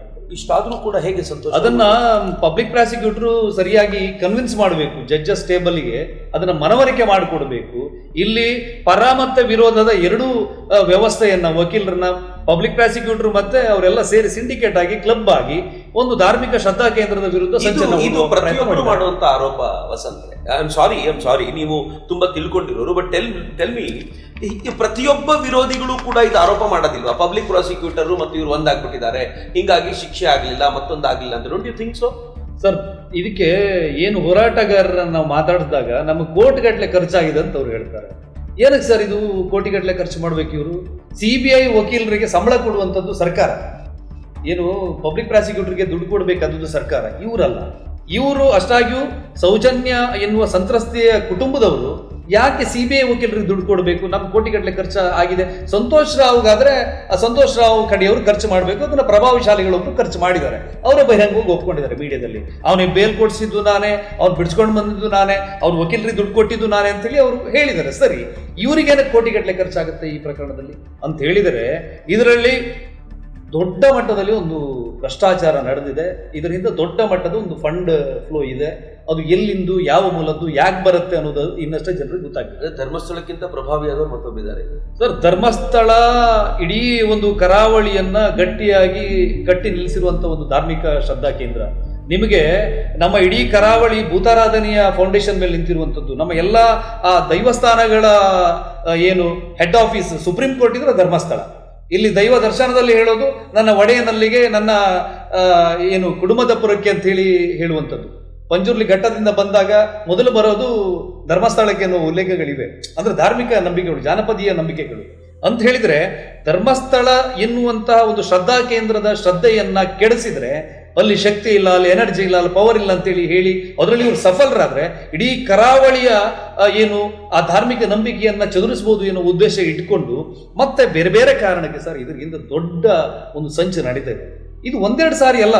ಧರ್ಮಸ್ಥಳ ನಕ್ಸಲೈಟ್ಸ್ ಅವರ ಹಿಟ್ ಲಿಸ್ಟ್ ಅಲ್ಲಿ ಇತ್ತು. ಧರ್ಮಸ್ಥಳ ಏನು ಮತಾಂತರವನ್ನ ಮಾಡುವಂತ ವ್ಯವಸ್ಥೆಗಳಿವೆಯಲ್ಲ, ಆ ವ್ಯವಸ್ಥೆ ಧರ್ಮಸ್ಥಳದ ವಿರುದ್ಧವಾಗಿ ಕೆಲಸ ಮಾಡಿದೆ. ಧರ್ಮಸ್ಥಳಕ್ಕೆ ಕಾಲದಿಂದ ಕಾಲಕ್ಕೆ ಏನೇನು ಅಪಚಾರ ಮಾಡಬೇಕು, ಅಪಪ್ರಚಾರ ಮಾಡಬೇಕು ಅದನ್ನ ಮಾಡ್ತಾನೆ ಬಂದಿದ್ದಾರೆ. ಈ ಸಾರಿ ಅದು ಸ್ಟ್ಯಾಂಡ್ ಆಯ್ತು ಹೇಗಂತ ಹೇಳಿದ್ರೆ, ಇಲ್ಲಿಯ ತನಕ ಅದೊಂದು ನಮ್ಮಲ್ಲಿ ಧಾರ್ಮಿಕವಾದ ಶ್ರದ್ಧೆಯ ಕಾರಣಕ್ಕೆ ಅದನ್ನು ಅಲುಗಾಡಿಸ್ಲಿಕ್ಕೆ ಆಗಲಿಲ್ಲ. ಈ ಸಾರಿ ಹೆಣ್ಣು ಎನ್ನುವ ಎಮೋಷನ್ ಅನ್ನ ಇಟ್ಟುಕೊಂಡು ಧರ್ಮಸ್ಥಳದ ವಿರುದ್ಧ ಇವರು ಹೋರಾಟವನ್ನ ಮಾಡ್ತಾರೆ. ನಮ್ಮ ಕರಾವಳಿಯಲ್ಲಿ ಹೆಣ್ಣಿನ ಕಾರಣಕ್ಕೆ 2-3 ಜನ MLAಗಳಾಗಿದ್ದಾರೆ. ಒಂದು ಹೆಣ್ಣಿನ ಸಾವಿನ ಕಾರಣವನ್ನೇ ಇಟ್ಟುಕೊಂಡು ಅದನ್ನ ರಾಜಕೀಯವಾಗಿ ಬಳಸ್ಕೊಂಡು ಗಟ್ಟಿಯಾದವರಿದ್ದಾರೆ, ಅಥವಾ ಇನ್ನೊಂದು ವ್ಯವಸ್ಥೆಯನ್ನ ಪತನಗೊಳಿಸಿದವರಿದ್ದಾರೆ. ಸೌಜನ್ಯ ಎನ್ನುವ ಹೆಣ್ಣು ಮಗುವನ್ನ ಆ ಹುಡುಗಿಗೆ ನ್ಯಾಯ ಕೊಡಿಸುವ ಯಾವ ಉದ್ದೇಶವೂ ಇಲ್ಲದೆ ನೆಪವಾಗಿ ಇರಿಸಿಕೊಂಡು ಧರ್ಮಸ್ಥಳದ ವಿರುದ್ಧ ಇವ್ರು ಮಾಡ್ತಾರೆ. Let me come back to the point. I don't want to take this very emotional. ಈ 3 ಜನ, ಅದು ಉದಯ್, ಮಲ್ಲಿಕ್ ಮತ್ತು ಧೀರಜ್, ಈ 3 ಜನರಿಗೂ ನಿಶ್ಚಲ್ಗೂ ಏನ್ ಸಂಬಂಧ? Are they really friends? ಚಡ್ಡಿ ದೋಸ್ತಗಳ ಜೊತೆಯಲ್ಲಿದ್ದವರ, ಜೊತೆಯಲ್ಲೇ ಓಡಾಡ್ಕೊಂಡಿದ್ದವರ? ಈ 3 ಜನರ ಜೊತೆಗೆ ನಿಶ್ಚಲ್ ಹೆಸರು ಅಥವಾ ನಿಶ್ಚಲ್ ಹೆಸರು ಬಂದಾಗ ಈ 3 ಜನರದು ಜೊತೆಯಲ್ಲಿ ತಳಕಾಕೊಳ್ಳೋದು ಯಾಕೆ ಸರ್? ಉದಯ್ ಜೈನ್ ಎನ್ನುವರು ಒಬ್ರು ಸಾಮಾನ್ಯ ಆಟೋ ಡ್ರೈವರ್ ಆಗಿದ್ರು. ಧೀರಜ್ ಕೆಲ್ ಎನ್ನುವರು ಧರ್ಮಸ್ಥಳದಲ್ಲಿ ಒಂದು ಅಂಗಡಿ ಇಟ್ಟುಕೊಂಡಿದ್ರು. ಮಲ್ಲಿಕ್ ಜೈನ್ ಎನ್ನುವರು ಧರ್ಮಸ್ಥಳದಲ್ಲಿ ಒಬ್ಬ ಕಾರ್ಕೋರನ ಕೆಲಸ ಮಾಡ್ತಾ ಇದ್ರು. ಅಷ್ಟೇ ಹೊರತು ಈ ನಿಶ್ಚಲ್ ಜೈನ್ ಅವ್ರದ್ದೇ ಬೇರೆ ಸಮಾನ ಗೆಳೆಯರನ್ನ ಹೊಂದಿರಬಹುದೇ ಹೊರತು ಇವರ ಜೊತೆಗೆ ಅವರ ಒಡನಾಟ ಇದೆ ಅಂತ ನನಗನ್ಸೋದಿಲ್ಲ. ನಾನು ಉದಯ್ ಅವ್ರಿಗೆ ಕೇಳಿದೆ, ನಾನೊಬ್ಬ ಆಟೋ ಓಡಿಸೋ, ನನ್ನ ಆಟೋದಲ್ಲಿ ಅವ್ರು ಓಡಾಡ್ತಾರೆ, ಅವ್ರ ಹತ್ರ ಮನೇಲಿ ಬೇಕಾದಷ್ಟು ಕಾರ್ಗಳಿವೆ, ನನಗೂ ಅವರಿಗೂ ಸಂಬಂಧನೇ ಇಲ್ಲ, ಲಿಂಕ್ ಇಲ್ಲ, ಅಂದ್ರೆ ಬೇರೆ ಹೊರಗಡೆಯವರು. ಇವರು ಒಂದೇ ಸಮುದಾಯದವರು ಅಂದ ತಕ್ಷಣ ಇವರು ಒಟ್ಟು ಸೇರಿ ಈ ಕ್ರೈಮ್ ಮಾಡಿದಾರೆ ಅನ್ನೋ ರೀತಿಯಲ್ಲಿ ಬಿಂಬಿಸ್ಲಿಕ್ಕೆ ಇದು ಹೊರಟಿದ್ದಾರೆ. ಅಂದ್ರೆ ನೀವು ಹೇಳೋ ಪ್ರಕಾರ ಅವ್ರಿಗೆ ಯಾವ ರೀತಿಯ ಕನೆಕ್ಟಿವಿಟಿನೇ ಇಲ್ಲ ಸರ್, ಯಾವ ರೀತಿಯ ಸಂಪರ್ಕವೂ ಇಲ್ಲ, ಸಂಬಂಧವೂ ಇಲ್ಲ. ಅವರು ಬಂದಾಗ, ಅವರು ಎದುರುಗಡೆ ಸಿಕ್ಕಿದಾಗ ನಾನು ನಮಸ್ಕಾರ ಮಾಡ್ತೀನಿ ಅಂತೇನೆ ಅಷ್ಟೇ ಹೊರತು ನನಗೆ ಅವ್ರ ಜೊತೆ ಯಾವುದೇ ಒಂದು ಆತ್ಮೀಯವಾದಂಥ ಸಂಬಂಧ ಇಲ್ಲ ಅಂತ ಹೇಳಿ ಮಲ್ಲಿಕ್ ಜೈನ್ ಹೇಳಿದ್ದಾರೆ. Okay, that's fine. ಈ 4 ಜನ ನಿಶ್ಚಲ್ ಜೈನ್ ಸೇರಿದ, ಅಫ್ಕೋರ್ಸ್ ನೀವು ಹೇಳ್ತಿದ್ರೆ ನಿಶ್ಚಲ್ ಜೈನ್ ಹೆಸರೇ ಇಲ್ಲ ಇದರಲ್ಲಿ, ಅದು ಬೇರೆಯ ಪಾರ್ಟ್. ಇನ್ನು ಉಳಿದ 3 ಜನ ಅವರಿಗೆ ಕ್ಲೀನ್ ಚಿಟ್ ಸಿಗಲೇ ಇಲ್ಲ, ಅವ್ರು ಬರೀ ಅಕ್ವಿಟ್ ಆಗಿರೋದಷ್ಟೇ. ಇನ್ನೂ ಕೂಡ ಅವರ ಮೇಲೆ ಅನುಮಾನ ಇದ್ದೇ ಇದೆ ಅಂತ ಅನೇಕ ಹೋರಾಟಗಾರರು ಮತ್ತು ಎಲ್ಲರೂ ಹೇಳ್ತಾರೆ. ಇರುವಂತ ದೊಡ್ಡ ಆರೋಪ ಅದು. ಇನ್ನು ಕ್ಲೀನ್ ಚಿಟ್ ಸಿಗದೆ ಕೋರ್ಟ್ ಯಾರಿಗೂ ಕೂಡ ಕ್ಲೀನ್ ಚಿಟ್ ಅನ್ನುವ ಒಂದು ಪದವನ್ನ ಬಳಕೆ ಮಾಡೋದಿಲ್ಲ. ಅಲ್ಲಿ ಫರ್ದರ್ ಇನ್ವೆಸ್ಟಿಗೇಷನ್ ಅಗತ್ಯ ಇಲ್ಲ ಅಂತ ಹೇಳಿದಾಗ ಜನಸಾಮಾನ್ಯವಾಗಿ ನಾವೇನು ತಿಳ್ಕೋಬೇಕು, ಅದು ಕ್ಲೀನ್ ಚಿಟ್ ಅಂತಾನೆ. ಇನ್ನು ಅವ್ರನ್ನ ತನಿಖೆ ಮಾಡುವ ಅಗತ್ಯ ಇಲ್ಲ ಅಂತ ಹೇಳಿದ್ರೆ ಏನದು? ಇನ್ನು ಅವ್ರನ್ನ ತನಿಖೆ ಮಾಡುವ ಅಗತ್ಯ ಇಲ್ಲ ಅದನ್ನ ಅವ್ರು ಹೇಳಿದ್ದಾರೆ. ಅದನ್ನ ಅವ್ರು ಕ್ಲೀನ್ ಚಿಟ್ ಅಂತೇಳಿ ಹೇಳಿರ್ಬಹುದು. ಅದೇನು ಅವ್ರದ್ದು ಹೇಳ್ಕೊಳ್ಳೋದ್ರಲ್ಲಿ ತಪ್ಪೇನು ಇಲ್ವಲ್ಲ. ಅವ್ರದ್ದೇನು ಎನ್ಕ್ವೈರಿ ಮಾಡೋ ಅಗತ್ಯ ಇಲ್ಲ, ಅವ್ರು ತಪ್ಪಿತಸ್ಥರಲ್ಲ. ನೀವು ಕಾನೂನು ಹೇಳುವಂತ ಎಲ್ಲಾ ಏನು ತನಿಖೆಗೂ ಕೂಡ ಒಳಪಟ್ಟವರಾಗಿದ್ದಾರೆ, ವೈಜ್ಞಾನಿಕವಾದ ತನಿಖೆ ಒಳಪಟ್ಟಿದ್ದಾರೆ. ಹಾಗಿದ್ಮೇಲೆ ಸಂತೋಷ್ ರಾವ್ ಕೂಡ ಅಲ್ಲ. ಸಂತೋಷ್ ರಾವ್ ಬಗ್ಗೆ ಕೂಡ ಕೋರ್ಟ್ ಅದನ್ನೇ ಹೇಳಿದೆ. ಸಂತೋಷ್ ರಾವ್ ಕೂಡ ಏನು ಅವ್ರಿಗೂ ಕೂಡ ಇನ್ಯಾವುದೇ ರೀತಿಯ ಏನು ಇದು ಬೇಕಾಗ್ಲಿಲ್ಲ, ತನಿಖೆ ಬೇಕಾಗಿಲ್ಲ, ಬಿಡುಗಡೆ ಆಗಿದ್ದಾನೆ ಅಂತ. ಸೊ ಏನ್ ಹೇಳೋದಾಗಿದೆ? ಸಂತೋಷ್ ರಾವ್ ನೋಡಿ ಸರ್, ಇಲ್ಲಿ ಸಂತೋಷ್ ರಾವ್ ವಿಷಯಕ್ಕೆ ಬರುವಾಗ ಸಂತೋಷ್ ರಾವನ್ನ ಅಪರಾಧಿ ಅಂತ ಹೇಳಿ ಸಾಬೀತುಪಡಿಸಲಿಕ್ಕೆ ಬೇಕಾದಂತ ಸೂಕ್ತ ದಾಖಲೆಗಳು ಇಲ್ಲದೆ ಇರುವ ಕಾರಣಕ್ಕೆ ಯಾವುದು ಬೆನಿಫಿಟ್ ಆಫ್ ಡೌಟ್ ಅಡಿಯಲ್ಲಿ ಸಂತೋಷ್ ರಾವ್ ಇದರಲ್ಲಿ ಅಕ್ವಿಟ್ ಆಗುವಂಥದ್ದು. ನಮ್ಮ ಕ್ರೈಮ್ ರೇಟ್ನಲ್ಲಿ 100% ಅಲ್ಲಿ 90% ಜನ ಶಿಕ್ಷೆಯಿಂದ ಹೊರಗೆ ಉಳಿತಾರೆ, 10% ಮಾತ್ರ ಕನ್ವಿಕ್ಟ್ ಆಗುವಂಥದ್ದು. ಒಂದು ಪ್ರಕರಣದಲ್ಲಿ ಒಬ್ಬ ವ್ಯಕ್ತಿಗೆ ಶಿಕ್ಷೆ ಆಗಿಲ್ಲ ಅಂತ ಹೇಳಿದ ತಕ್ಷಣ ಆ ವ್ಯಕ್ತಿ ಆ ಪ್ರಕರಣದಲ್ಲಿ ಭಾಗಿಯಾಗಿಲ್ಲ ಅಂತ ಹೇಳಿ ಅರ್ಥ ಅಲ್ಲ. ಈಗ ಈ ಆರೋಪ ಮಾಡುವ ಹೋರಾಟ ಮಾಡುವ ಬಾಂಬ್ SI ಮಟ್ಟಣ್ಣನವರು ಇದಾರಲ್ಲ, ಅವರು ಬಾಂಬ್ ಇಟ್ಟು ಅದು ಇಟ್ಟಿದ್ದು ನಾನೇ ಅಂತಾನೂ ಹೇಳ್ಕೊಂಡಿದ್ದಾರೆ. ಒಂದು ಮೀಡಿಯಾದಲ್ಲಿ ಅವ್ರ ಸ್ಟೇಟ್ಮೆಂಟ್ ಇದೆ, ಬಹಳ ದೊಡ್ಡ ಇವರೇನು ಭಗತ್ ಸಿಂಗ್ ಅನ್ನೋ ಲೆವೆಲ್ ಅಲ್ಲಿ ಹೇಳ್ಕೊಂಡಿದ್ದಾರೆ, ನಾನೇ ಬಾಂಬ್ ಇಟ್ಟಿದ್ರು ಅಂತ ಹೇಳಿದ್ದಾರೆ. ಅವ್ರದ್ದು 2017ರಲ್ಲಿ ಖುಲಾಸೆ ಆಗ್ತಾರೆ. ಈಗ ನಾವು ಕೇಳ್ಬೋದಲ್ವಾ, ಮಟ್ಟಣ್ಣನವರು ಖುಲಾಸೆ ಆಗಿದ್ದಾರೆ, ಅಕ್ವಿಟ್ ಆಗಿದ್ದಾರೆ, ಹಾಗಿದ್ರೆ ಬಾಂಬ್ ಇಟ್ಟವ್ರು ಯಾರು ಅಂತ ಹೇಳಿ. ಈ ತರಹದಲ್ಲಿ ಜನರನ್ನ ಕನ್ಫ್ಯೂಷನ್ ಮಾಡುವಂಥದ್ದು ಅದು ಒಂದು ಬೇರೆ ರೀತಿಯ ತಂತ್ರವೇ ಹೊರತು ಇದರಲ್ಲಿ ಯಾವ ಹುರುಳು ಇಲ್ಲ ಈ ಆರೋಪದಲ್ಲಿ ಅಂತ ಅನ್ಸುತ್ತೆ. ಸೊ ನಿಮ್ಮ ಕಡೆಯಿಂದ 3 ಜನ ಇವರಲ್ಲ, ಆರೋಪಿಗಳಲ್ಲ ಅಥವಾ ತಪ್ಪಿತಸ್ಥರಲ್ಲ, ಅವ್ರ ಕಡೆಯಿಂದ ಸಂತೋಷ್ ತಪ್ಪಿತಸ್ಥರಲ್ಲ, ನಿಜವಾದ ಆರೋಪಿ ಯಾರು? ಅಲ್ಲ, ನಾನು ಅದೇ ಹೇಳ್ತಾ ಇರೋದು ಸರ್. ನಿಜವಾದ ಆರೋಪಿಯನ್ನ ಅವನ ಆರೋಪವನ್ನ ಸಾಬೀತುಪಡಿಸುವಲ್ಲಿ ಪ್ರಾಸಿಕ್ಯೂಷನ್ ವಿಫಲವಾಗಿದೆ. ಇವರು ನಮ್ಮ ಹತ್ರ ಎಲ್ಲಾ ಸಾಕ್ಷಿಗಳಿವೆ, ನಾವು ಸಾಕ್ಷಿಯನ್ನ ಸಂದರ್ಭಕ್ಕೆ ಸರಿಯಾಗಿ ಕೊಡ್ತೀವಿ ಅಂತ ಹೇಳ್ತಾ ಇದ್ದಾರಲ್ಲ, ಇವತ್ತಿನ ತನಕ ಇವರು ಕೋರ್ಟಿಗೆ ಯಾಕೆ ಒಂದು ರಿಟ್ ಪಿಟಿಷನ್ ಹಾಕಿನೋ, ಒಂದು ಅರ್ಜಿಯನ್ನು ಹಾಕಿನೋ, ಇವರಿಗೆ ಒಂದು ಮುಚ್ಚಿದ ಲಕೋಟಿಯಲ್ಲಿ ಜಡ್ಜಸ್ ಟೇಬಲ್ಗೆ ಆ ವಿವರಗಳನ್ನ ತಲುಪಿಸುವಂತ ಸಾಧ್ಯತೆಗಳಿತ್ತು, ಅವಕಾಶಗಳಿತ್ತು. ಇವರು ಸಾಕ್ಷಿ ನೀವು ನಾಶ ಮಾಡ್ತೀರಾ ಅನ್ನುವಂತ ಭಯ ಸರ್. ಸಾಕ್ಷಿಯನ್ನ ಇದುವರೆಗೂ ಭಿನ್ನ ಭಿನ್ನ ಸ್ವರೂಪಗಳಲ್ಲಿ, ಈಗ ನನಗೆ 1-2-3 ಕ್ಲಾರಿಟಿ ಸಿಕ್ತು, ದಟ್ ಈಸ್ ಫೈನ್. ಅದರ್ವೈಸ್ ಸಾಕ್ಷಿಯನ್ನ ನಾಶ ಮಾಡೋದ್ರಲ್ಲಿ ಧರ್ಮಸ್ಥಳದ ಕೆಲವು ಪ್ರಮುಖರಿದ್ದಾರೆ, ಅವರು ನಾಶ ಮಾಡೋದ್ರಲ್ಲಿ ನಿಸ್ಸೀಮರಾಗಿದ್ದಾರೆ. ಹೀಗಾಗಿ ಇಲ್ಲೊಂದು ವಿಡಿಯೋ ಇದೆ, ನೀವು ನೋಡಿ. But 2 condition. ನಾನು ತರುವಂತ ಏನು ವಿಟ್ನೆಸ್ ಇದ್ದಾರೆ ಅವ್ರಿಗೆ ಪೊಲೀಸ್ ಪ್ರೊಟೆಕ್ಷನ್ ಕೊಡಬೇಕು. ಸಾಕ್ಷಿ ತೋರಿಸ್ಬೇಕಾದ್ರೆ ಎಲ್ಲ ಟಿವಿ ಚಾನಲ್ ಮಾಧ್ಯಮಗಳು ಇರಬೇಕು, ಸಿನ್ಸಿಯರ್ ಪೊಲೀಸ್ ಆಫೀಸರ್ಸ್ ಇರಬೇಕು, ಆಫೀಷಿಯಲ್ಸ್ ಇರಬೇಕು. ಕರೆಸ್ರಿ, ಇವತ್ತೇ ತೋರಿಸ್ತೀನಿ. ಇದ್ರಲ್ಲಿ ಏನ್ ಹೇಳಲಾಗುತ್ತೆ ಅಂತಂದ್ರೆ, ಈ ಸಾಕ್ಷಿಗಳನ್ನ ನಾನು ಕೊಡ್ತೀನಿ, ಈ ಸಾಕ್ಷಿಗಳನ್ನ ರಕ್ಷಿಸ್ತೀರಾ ಅನ್ನೋ ಭರವಸೆ ಕೊಟ್ರೆ ನಾನು ನಿಮ್ಗೆ ಸಾಕ್ಷಿಗಳನ್ನ ಕೊಡಬಲ್ಲ. ಎಲ್ಲಾ ಸಾಕ್ಷಿಯನ್ನ ಇಟ್ಕೊಂಡು ಕೂತಿರೋರಿಗೆ ನೀವು ರಕ್ಷಣೆಯ ಭರವಸೆ ಕೊಡ್ತೀರಾ? ಸರ್, ಈ ದೇಶದಲ್ಲಿ ನಮ್ಮ ನ್ಯಾಯಾಂಗ ವ್ಯವಸ್ಥೆಯಲ್ಲಿ ಎಂತೆಂಥ ಪ್ರಭಾವಿಗಳನ್ನು ಕೂಡ ಜೈಲಿಗೆ ಬಿಟ್ಟು ಬಂದಂತ ಉದಾಹರಣೆಗಳಿವೆ. ಇವರು ಸಾಕ್ಷಿಯನ್ನ ನೇರವಾಗಿ ಕೋರ್ಟಿಗೆ ಕೊಡ್ಲಿ, ಇವರು ಸೋಷಿಯಲ್ ಮೀಡಿಯಾದಲ್ಲಿ, ವಾಟ್ಸಪ್ ಅಲ್ಲಿ, ಇನ್ಸ್ಟಾದಲ್ಲಿ ಸಾಕ್ಷಿ ಇದೆ ಅಂತೇಳಿ ಬೊಬ್ಬೆ ಹೊಡೆಯೋದಲ್ಲ. ಇವ್ರು ಯಾವತ್ತಾದ್ರೂ ಕೋರ್ಟಿಗೆ ಇದ್ರ ಬಗ್ಗೆ ಒಂದು ಅರ್ಜಿ ಹಾಕಿದಾರಾ? ಇವ್ರು ಮೊನ್ನೆ ಹೈಕೋರ್ಟ್ ನಲ್ಲಿ ಇವ್ರದ್ದು ಅರ್ಜಿ ವಜಾ ಆಗುತ್ತೆ, ಪುನಃ ಸುಪ್ರೀಂ ಕೋರ್ಟಿಗೆ ಹೋಗ್ಲಿಕ್ಕೆ ಅವಕಾಶ ಇತ್ತು, ಇವ್ರು ಯಾಕೆ ಹೋಗ್ಲಿಲ್ಲ? ಹೋಗ್ಬೇಕಿತ್ತಲ್ಲ. ಇವರು ಸಾಕ್ಷಿ ಇದ್ದವ್ರು ಯಾಕೆ ಕೋರ್ಟಿಗೆ ಕೊಡ್ತಾ ಇಲ್ಲ ಇದನ್ನ? ಸಾಕ್ಷಿ ಇದ್ದವ್ರನ್ನೆಲ್ಲ ಕೊಲ್ಲೋದಾಗಿದ್ರೆ ಇವ್ರನ್ನೇ ಕೊಲ್ಬೇಕಿತ್ತಲ್ಲ, ಇಷ್ಟೊತ್ತಿಗೆ ಇವ್ರ ಹೆಣನ ನೇತೃತ್ವದಲ್ಲಿ ತೇಲ್ಬೇಕಿತ್ತಲ್ಲ, ಯಾಕೆ ಇವ್ರನ್ನ ಕೊಂದಿಲ್ಲ? ಇದೆಲ್ಲ ಜನರಿಗೆ ಸುಮ್ಮನೆ ಜನರ ಏನು ಭಾವನೆಗಳನ್ನ ಒಂದು ಕದಲಿಸಲಿಕ್ಕೆ ಮಾಡ್ತಿರುವಂತ ಸಂಚೆ ಹೊರತು ನಿಜವಾಗಿಯೂ ಸೌಜನ್ಯಳಿಗೆ ನ್ಯಾಯ ಸಿಗಬೇಕು ಎನ್ನುವ ಉದ್ದೇಶ ಇವರಿಗೆ ಇದ್ದಿದ್ದೇ ಹೌದಾಗಿದ್ರೆ, ಇಷ್ಟೊತ್ತಿಗೆ ಇವ್ರ ಹತ್ರ ಸಾಕ್ಷಿ ಇದ್ದಿದ್ದೇ ಹೌದಾಗಿದ್ರೆ ಇವರು ನ್ಯಾಯಾಲಯದಲ್ಲಿ ಇದ್ರ ಬಗ್ಗೆ ಬಡಿದಾಟ ಮಾಡ್ತಾ ಇದ್ರು ಹೊರತು ಇಲ್ಲಿ ಬೀದಿ ಬೊಂಬಡ ಹೊಡ್ಕೊಂಡು ಸುಳ್ಳುಗಳನ್ನ ಹೇಳ್ಕೊಂಡು ಬಣ್ಣದ ಕಲರ್ ಕಾಗೆ ಹಾರಿಸ್ಕೊಂಡು ತಿರ್ಗಾಡ್ತಾ ಇರಲಿಲ್ಲ. ಬಟ್ ನನಗೆ ನೆನಪಿದ್ದಂತೆ ಒಂದು PIL ಇದ್ರ ಕುರಿತಂತೆ ಹಾಕಿದ್ದು ನಾನು ಓದಿದ್ ನೆನಪಿದೆ ನನಗೆ. ಈ PIL ಅಲ್ಲಿ ಈ ಪ್ರಕರಣದ ಕುರಿತಂತೆ ಚರ್ಚೆ ಬೀದಿ ರಂಪಾಟವಾಗಿದೆ, ಕೋರ್ಟ್ ಇದನ್ನ ಸುಮೋಟೋ ತೆಗೆದುಕೋಬೇಕು ಅಂತ ಹೇಳಿದಾಗ ಅವ್ರ ಫ್ಯಾಮಿಲಿನವರು ಬರಬೇಕು, ನೀವ್ ಯಾಕೆ ಬಂದಿದ್ದೀರಾ ಅಂತ ಕೋರ್ಟ್ ಕೇಳಿದ್ದು ನಂಗೆ ನೆನಪಿದೆ. Was that true? ನೀವು ಸಾರ್ವಜನಿಕವಾಗಿ ಬೊಂಬಡ ಹೊಡಿತಾ ಇದ್ದಾರೆ, ಸಾರ್ವಜನಿಕವಾಗಿ ಶಾಂತಿ ಭಂಗ ಮಾಡ್ತಾ ಇದ್ದಾರೆ, ಈ ಪ್ರಕರಣವನ್ನ ಮರುತನಿಖೆಗೆ ಒಪ್ಪಿಸಬೇಕು ಅನ್ನೋ ರೀತಿಯಲ್ಲಿ ಅರುಣ್ ಶ್ಯಾಮ್ ಅವರು ಮತ್ತೆ ಗಿರೀಶ್ ಭಾರದ್ವಾಜ್ ಅನ್ನೋರು ಒಂದು ರಿಟ್ ಪಿಟಿಷನ್ ಹಾಕ್ತಾರೆ ಹೈಕೋರ್ಟ್ಗೆ. ಹೈಕೋರ್ಟ್ ಆಗ ಅವರು ಅದನ್ನ ರಿಜೆಕ್ಟ್ ಮಾಡುತ್ತೆ. ನೀವೆಲ್ಲ ಬರ್ಬೇಕಿರೋದು ಸಾರ್ವಜನಿಕ ವಲಯದಿಂದಲ್ಲ, ಇದಕ್ಕೆ ಅವ್ರ ಕುಟುಂಬದವರು, ಸಂತ್ರಸ್ತೆಯ ಕುಟುಂಬದವರು ಬರಬೇಕು ಅಂತ ಹೇಳುತ್ತೆ. ಈ ಸಂತ್ರಸ್ತೆಯ ಕುಟುಂಬದವರು ಈ ಹೋರಾಟಗಾರರ ಜೊತೆಗೆ ಸೇರ್ಕೊಂಡು ಆ ಸಂದರ್ಭದಲ್ಲಿ ನಮ್ಮ ಹತ್ರ ಸಾಕ್ಷಿ ಇದೆ ಮರುತನಿಕೆ ಆಗಬೇಕು ಅಂತ ಹೇಳಿನೇ ಹೋರಾಟ ಮಾಡ್ತಾ ಇದ್ರು. ತದನಂತರ ಇವರು ಹೈಕೋರ್ಟಿಗೂ ಹೋಗ್ತಾರೆ, ಮರುತನಿಕೆ ಆಗಬೇಕು ಅಂತ ಹೇಳಿ ಇವರು ಅರ್ಜಿಯನ್ನು ಸಲ್ಲಿಸ್ತಾರೆ. ಆ ಸಂದರ್ಭದಲ್ಲಿ ಇವರು ಯಾಕೆ ಇವ್ರ ಹತ್ರ ಇರುವಂತ ಸಾಕ್ಷಿಯನ್ನ ಅಲ್ಲಿ ಕೊಡೋದಿಲ್ಲ, ಸಾಕ್ಷಿ ಹೆಸರಿನಲ್ಲಿ ಉಲ್ಲೇಖಿಸೋದಿಲ್ಲ. ಅದರ ಜೊತೆಗೆ ಈ ಹೋರಾಟದಲ್ಲಿ ಬಹಳ ದೊಡ್ಡ ರೀತಿಯಲ್ಲಿ ಜನರಲ್ಲಿ ಒಂದು ಗೊಂದಲವನ್ನು ಸೃಷ್ಟಿ ಮಾಡ್ತಾ, ನನ್ನ ಹತ್ರ ಸಾಕ್ಷಿ ಇದೆ, ನನ್ನ ಮೊಬೈಲ್ ಫೋನಲ್ಲೇ ಸಾಕ್ಷಿ ಇದೆ ಅಂತ ಹೇಳಿ ಬೊಬ್ಬೆ ಹೊಡಿತಿದ್ದಂತ ಒಬ್ಬ ವ್ಯಕ್ತಿ ಯಾಕೆ ಇವ್ರ ಹತ್ರ ಇರುವ ಸಾಕ್ಷಿಯನ್ನ ಕೋರ್ಟಿಗೆ ಇವರು ಸಬ್ಮಿಟ್ ಮಾಡಲಿಲ್ಲ? ಯಾವ ಧೈರ್ಯದ ಮೇಲೆ ಕೊಡೋದು? ನೀವು ಸಾಕ್ಷಿ ನಾಶ ಮಾಡ್ತೀರಲ್ಲ ಸರ್. ಈ ಪ್ರಕರಣದಲ್ಲಿ ನಿಮಗೆ ಇವರು ಹೋರಾಟಗಾರರು ಹೇಳ್ತಿರೋದು ಸಾಕ್ಷಿ ನಾಶ ಮಾಡ್ತಾರೆ ಅಂತ ಹೇಳಿ, ಅದನ್ನ ಕೇಳ್ತಿರೋದಲ್ವ? ಈಗ ಪೊಲೀಸ್ ಮೇಲೆ ಇವರಿಗೆ ನಂಬಿಕೆ ಇಲ್ಲ, ಬಿಟ್ಬಿಡೋಣ. COD ಮೇಲೆ ನಂಬಿಕೆ ಇಲ್ಲ, ಅದನ್ನು ಬಿಟ್ಬಿಡೋಣ. CBI ಇವರು ನಂಬ್ತಾ ಇಲ್ಲ, ಇವರು ಕೋರ್ಟ್ನಾದ್ರೂ ನಂಬೇಕಲ್ವಾ? ಈಗ ಸೌಜನ್ಯಳ ತಂದೆ ತಾಯಿ ಚಂದಪ್ಪ ಗೌಡ, ಸೌಜನ್ಯಳ ತಾಯಿ ಕುಸುಮಾವತಿ ಅಥವಾ ವಿಠಲ್ ಗೌಡ, ಇವರಿಗೆ ಈ ನಾಲೆಜ್ ಇಲ್ಲ, ಬಿಟ್ಬಿಡೋಣ. ಆ ಹೋರಾಟದಲ್ಲಿ ಈ ಸಾಕ್ಷಿ ಇದೆ ಅಂತೇಳಿ ಬೊಬ್ಬೆ ಹೊಡೆದಿರುವಂತ ಗಿರೀಶ್ ಮಟ್ಟಣ್ಣನವರೇನು ದಡ್ಡ ಅಲ್ವಾ? ಆ ಮನುಷ್ಯ ಒಬ್ಬ PSI ಆಗಿ ಕೆಲಸ ಮಾಡಿದವನು, ಅವನಿಗೆ ಕ್ರಿಮಿನಾಲಜಿ ಸ್ಟಡಿ ಇದೆ. ಅವನಿಗೆ ಈ ತರಹದ ಸಂದರ್ಭದಲ್ಲಿ ಸೆನ್ಸಿಟಿವ್ ಕೇಸ್ ಇರುವಂತ ಸಂದರ್ಭದಲ್ಲಿ ಮುಚ್ಚಿದ ಲಕೋಟೆಯ ಮೂಲಕ ನ್ಯಾಯಾಲಯಕ್ಕೆ ಸಾಕ್ಷಿಯನ್ನ ಸಬ್ಮಿಟ್ ಮಾಡಲಿಕ್ಕೆ ಅವಕಾಶ ಇದೆ ಅನ್ನೋ ನಾಲೆಜ್ ಇದೆ ಅಲ್ವಾ? ಇರ್ಬೇಕಲ್ವಾ? ನೀವು ಈ ಪ್ರಶ್ನೆಯನ್ನ ಗಿರೀಶ್ ಮಟ್ಟಣ್ಣನವ್ರಿಗೆ ಕೇಳಿ, ಮಹೇಶ್ ತಿಮ್ಮರೋಡಿಗೆ ಕೇಳಿ. ಈಗ 2024ಕ್ಕೆ ಇವರು ಮರುತನಿಕೆ ಆಗಬೇಕು ಅಂತ ಹೇಳಿ ಒಂದು ರಿಟ್ ಪಿಟಿಷನ್ ಹಾಕ್ತಾರೆ. ಆ ಸಂದರ್ಭದಲ್ಲಿ ಗಿರೀಶ್ ಮಟ್ಟಣ್ಣನವರು ಬದುಕಿದ್ರಲ್ವಾ? ಅವ್ರು ಇದ್ರು ತಾನೆ. ಅವ್ರು ಇದ್ದವ್ರು ಯಾಕೆ ಅದರಲ್ಲಿ ಆ ಸಾಕ್ಷಿಯನ್ನ ಸೇರಿಸಿ ಈ ಸಾಕ್ಷಿಗಳಿವೆ, ಆ ಕಾರಣಕ್ಕೆ ಇದನ್ನು ಮರುತನಿಕೆ ಮಾಡಬೇಕು ಅಂತ ಹೇಳಿ ಯಾಕೆ ಕೇಳಲಿಲ್ಲ? ಅವ್ರಿಗೆ ಕೇಳಬೇಕಲ್ಲ ಇದನ್ನ ನಾವು. ಸಾಕ್ಷಿಗಳ ವಿಚಾರ ಬಂದಾಗ ನೀವು ಹೇಳಿದ ನಾನು ಒಪ್ಕೊಳ್ತೀನಿ. ಓಕೆ, ಆ ಸಾಕ್ಷಿಗಳನ್ನ ಮುಂದಿಟ್ಕೊಂಡು ಕೋರ್ಟಿಗೆ ಹೋಗ್ಬೋದಿತ್ತು, ಯಾಕೆ ಹೋಗ್ಲಿಲ್ಲ? ನಾನು ಡೆಫಿನೆಟ್ಲಿ ಕೇಳ್ತೀನಿ ಈ ಪ್ರಶ್ನೆಯನ್ನ. ಅವರನ್ನೂ ಕೂರಿಸ್ಕೊಂಡಾಗ ನೀವು ಕೇಳಿರುವಂತ ಪ್ರಶ್ನೆ ಅವ್ರಿಗೆ ಕೇಳ್ಬೇಕು, ಡೆಫಿನೆಟ್ಲಿ ಕೇಳ್ತೀನಿ. ಈ ವಿಚಾರದ ಹುಡುಕಾಟ ನಮ್ದು ಇಲ್ಲಿಗೆ ನಿಲ್ಲದಿಲ್ಲ, ಖಂಡಿತವಾಗಿ ಹೋಗ್ತೀವಿ ನಾವು. ಒಂದು ಹೆಣ್ಣು ಮಗಳಿಗೆ ನ್ಯಾಯ ಕೊಡಿಸುವಂತ ವಿಚಾರದಲ್ಲಿ ನಾವು ಯಾವತ್ತೂ ಅಗ್ರಣಿಯೇ ಅದ್ರಲ್ಲಿ ನಿಂತಿರ್ತೀವಿ. ಆದ್ರೆ ನನಗೆ ಒಂದು ಪ್ರಶ್ನೆಗೆ ಉತ್ತರ ಕೊಡಿ.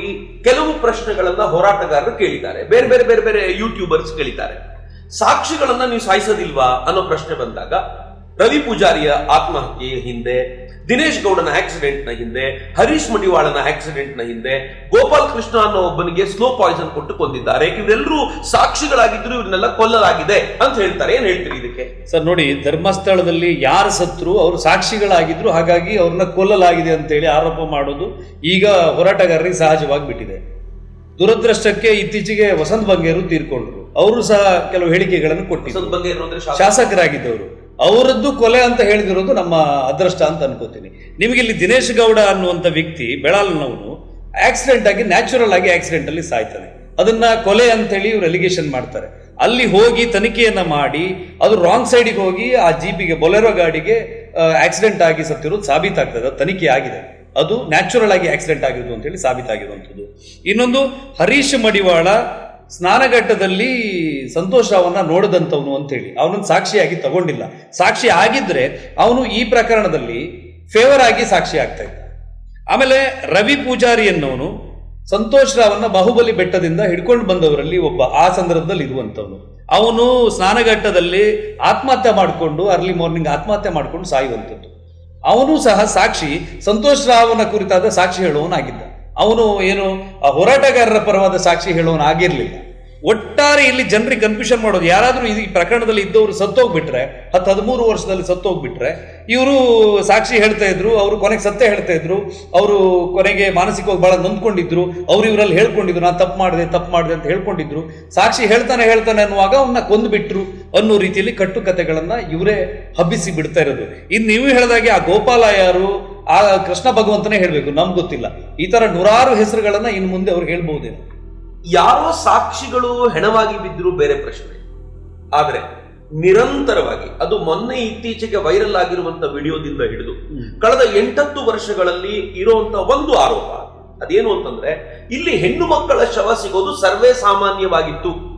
ಕಳೆದ 8-10 ವರ್ಷಗಳಲ್ಲಿ 100 ಈ ತರದ ಅನಾಥ ಶವಗಳು ಸಿಕ್ಕಿವೆ, ನಗ್ನವಾಗಿರುವಂತ ಸ್ತ್ರೀಯರ ದೇಹಗಳು ಸಿಕ್ಕಿವೆ. ಇದನ್ನ ಇಲ್ಲ ಅನ್ಲಿಕ್ಕಾಗತ್ತಾ? ದಾಖಲೆ ಬದ್ಧವಾಗಿ ಅವರು ತೋರಿಸಿದ್ದಾರೆ. ನೀವು ಈ ವ್ಯಾಪ್ತಿಯಲ್ಲಿ, ಧರ್ಮಸ್ಥಳದ ಪೊಲೀಸ್ ಸ್ಟೇಷನ್ ವ್ಯಾಪ್ತಿಯಲ್ಲಿ ಇಷ್ಟು ಜನರ ಸಾವು ಆಗಿದೆ. ಏನ್ ಹೇಳ್ತೀರಿ ಸರ್? ಬೆಳ್ತಂಗಡಿ ಪೊಲೀಸ್ ಸ್ಟೇಷನ್ ವ್ಯಾಪ್ತಿಯ ಬಗ್ಗೆ ಅವ್ರು ಹೇಳ್ತಾ ಇರುವಂತ ಧರ್ಮಸ್ಥಳದ ಪೊಲೀಸ್ ಸ್ಟೇಷನ್ ಈಗ ಸೌಜನ್ಯ ಸಾವಿಗೀಡಾಗುವಂತ ಸಂದರ್ಭದಲ್ಲಿ ಧರ್ಮಸ್ಥಳದಲ್ಲಿ ಪೊಲೀಸ್ ಸ್ಟೇಷನ್ ಇರಲಿಲ್ಲ. ಬೆಳ್ತಂಗಡಿ ಪೊಲೀಸ್ ಸ್ಟೇಷನ್ 88 ಗ್ರಾಮಗಳನ್ನ ಒಳಗೊಂಡಿರುವಂತಹ ಪ್ರದೇಶಕ್ಕೆ ಒಂದು ಪೊಲೀಸ್ ಸ್ಟೇಷನ್. ಅಲ್ಲೆಲ್ಲ ವ್ಯಾಪ್ತಿಯಲ್ಲಿ ಇಲ್ಲೇ UDR ಆದರೂ ಕೂಡ, ಏನು ಅಸಹಜ ಸಾವುಗಳ ಪ್ರಕರಣ ಆದರೂ ಕೂಡ ಬೆಳ್ತಂಗಡಿ ಸ್ಟೇಷನ್ ಲಿಮಿಟ್ಸ್ಗೆ ಬರುವಂಥದ್ದು. ಅದನ್ನ 10 ವರ್ಷದ ಲಿಸ್ಟನ್ನು ತೆಗೆದು ಇಲ್ಲಿ 400 ಅಸಹಜ ಸಾವುಗಳಾಗಿವೆ ಅಂತ ಹೇಳಿ ಇದಕ್ಕೆಲ್ಲ ಧರ್ಮಸ್ಥಳವೇ ಕಾರಣ ಎನ್ನೋ ರೀತಿಯಲ್ಲಿ ಇವರು ಬಿಂಬಿಸ್ತಾ ಇರುವಂಥದ್ದು. ನಿಮಗೆ ಬೆಳ್ತಂಗಡಿ ಪೊಲೀಸ್ ಸ್ಟೇಷನ್ ಲಿಮಿಟ್ಸ್ನ ಯಾವುದೋ ಒಂದು ಗ್ರಾಮದಲ್ಲಿ ಯಾರಿಗೊಂದು ಹಾವು ಕಚ್ಚಿ ಸತ್ತೋದ್ರು ಕೂಡ ಅದು ಧರ್ಮಸ್ಥಳದವರೇ ಕೊಂದ್ರು ಅನ್ನೋ ರೀತಿಯಲ್ಲಿ ಜನರಿಗೆ ಇವರು ಕಥೆಯನ್ನ ಹೇಳ್ತಾ ಇರುವಂಥದ್ದು. ಇಲ್ಲಿ ಧರ್ಮಸ್ಥಳ ಕ್ಷೇತ್ರಕ್ಕೆ ಸಾಕಷ್ಟು ಜನ ಬರ್ತಾರೆ. ನನ್ನ ಪ್ರಶ್ನೆ ಇದೆ, ನೀವು ಯಾವುದೋ ಹಳ್ಳಿಯ ಹಾವು ಕಚ್ಚಿರೋದು ಬಿಡಿ, ನೇತ್ರಾವತಿಯ ಸ್ನಾನಘಟ್ಟದಲ್ಲಿ ತೀರ್ಕೊಂಡಿರೋದು, ನದಿಯಲ್ಲಿ ಹೆಣ ಸಿಕ್ಕಿರೋದು, ಇದಕ್ಕೇನು ಹೇಳ್ತೀವಿ ಸರ್? ಈಗ ನೀವು ಮೈಸೂರಿನ ನಂಜುಂಡೇಶ್ವರ ದೇವಸ್ಥಾನದಲ್ಲಿ ಒಂದು ರಿಪೋರ್ಟ್ ತೆಗೆಸಿ ನೋಡಿದ್ರೆ ವರ್ಷಕ್ಕೆ ಮಿನಿಮಮ್ ಒಂದು 50 UDR ಅಲ್ಲಿ ದಾಖಲಾಗುತ್ತೆ. ಈಗ ಧರ್ಮಸ್ಥಳಕ್ಕೆ ಬಂದವರಿಗೆ ಕೆಲವರಿಗೆ ಒಂದು ನಂಬಿಕೆ ಇದೆ, ಇಲ್ಲಿ ನನ್ನ ಪ್ರಾಣವನ್ನ ತ್ಯಜಿಸಿದ್ರೆ ನನಗೆ ಮುಕ್ತಿ ಸಿಗುತ್ತೆ, ಮೋಕ್ಷ ಸಿಗುತ್ತೆ ಅನ್ನೋ ಕಾರಣಕ್ಕೆ ನೇತ್ರಾವತಿಯಲ್ಲಿ ಕೂಡ ಕೆಲವರು ಆತ್ಮಹತ್ಯೆ ಮಾಡಿಕೊಳ್ಳುವಂತ ಪ್ರಕರಣಗಳಿವೆ.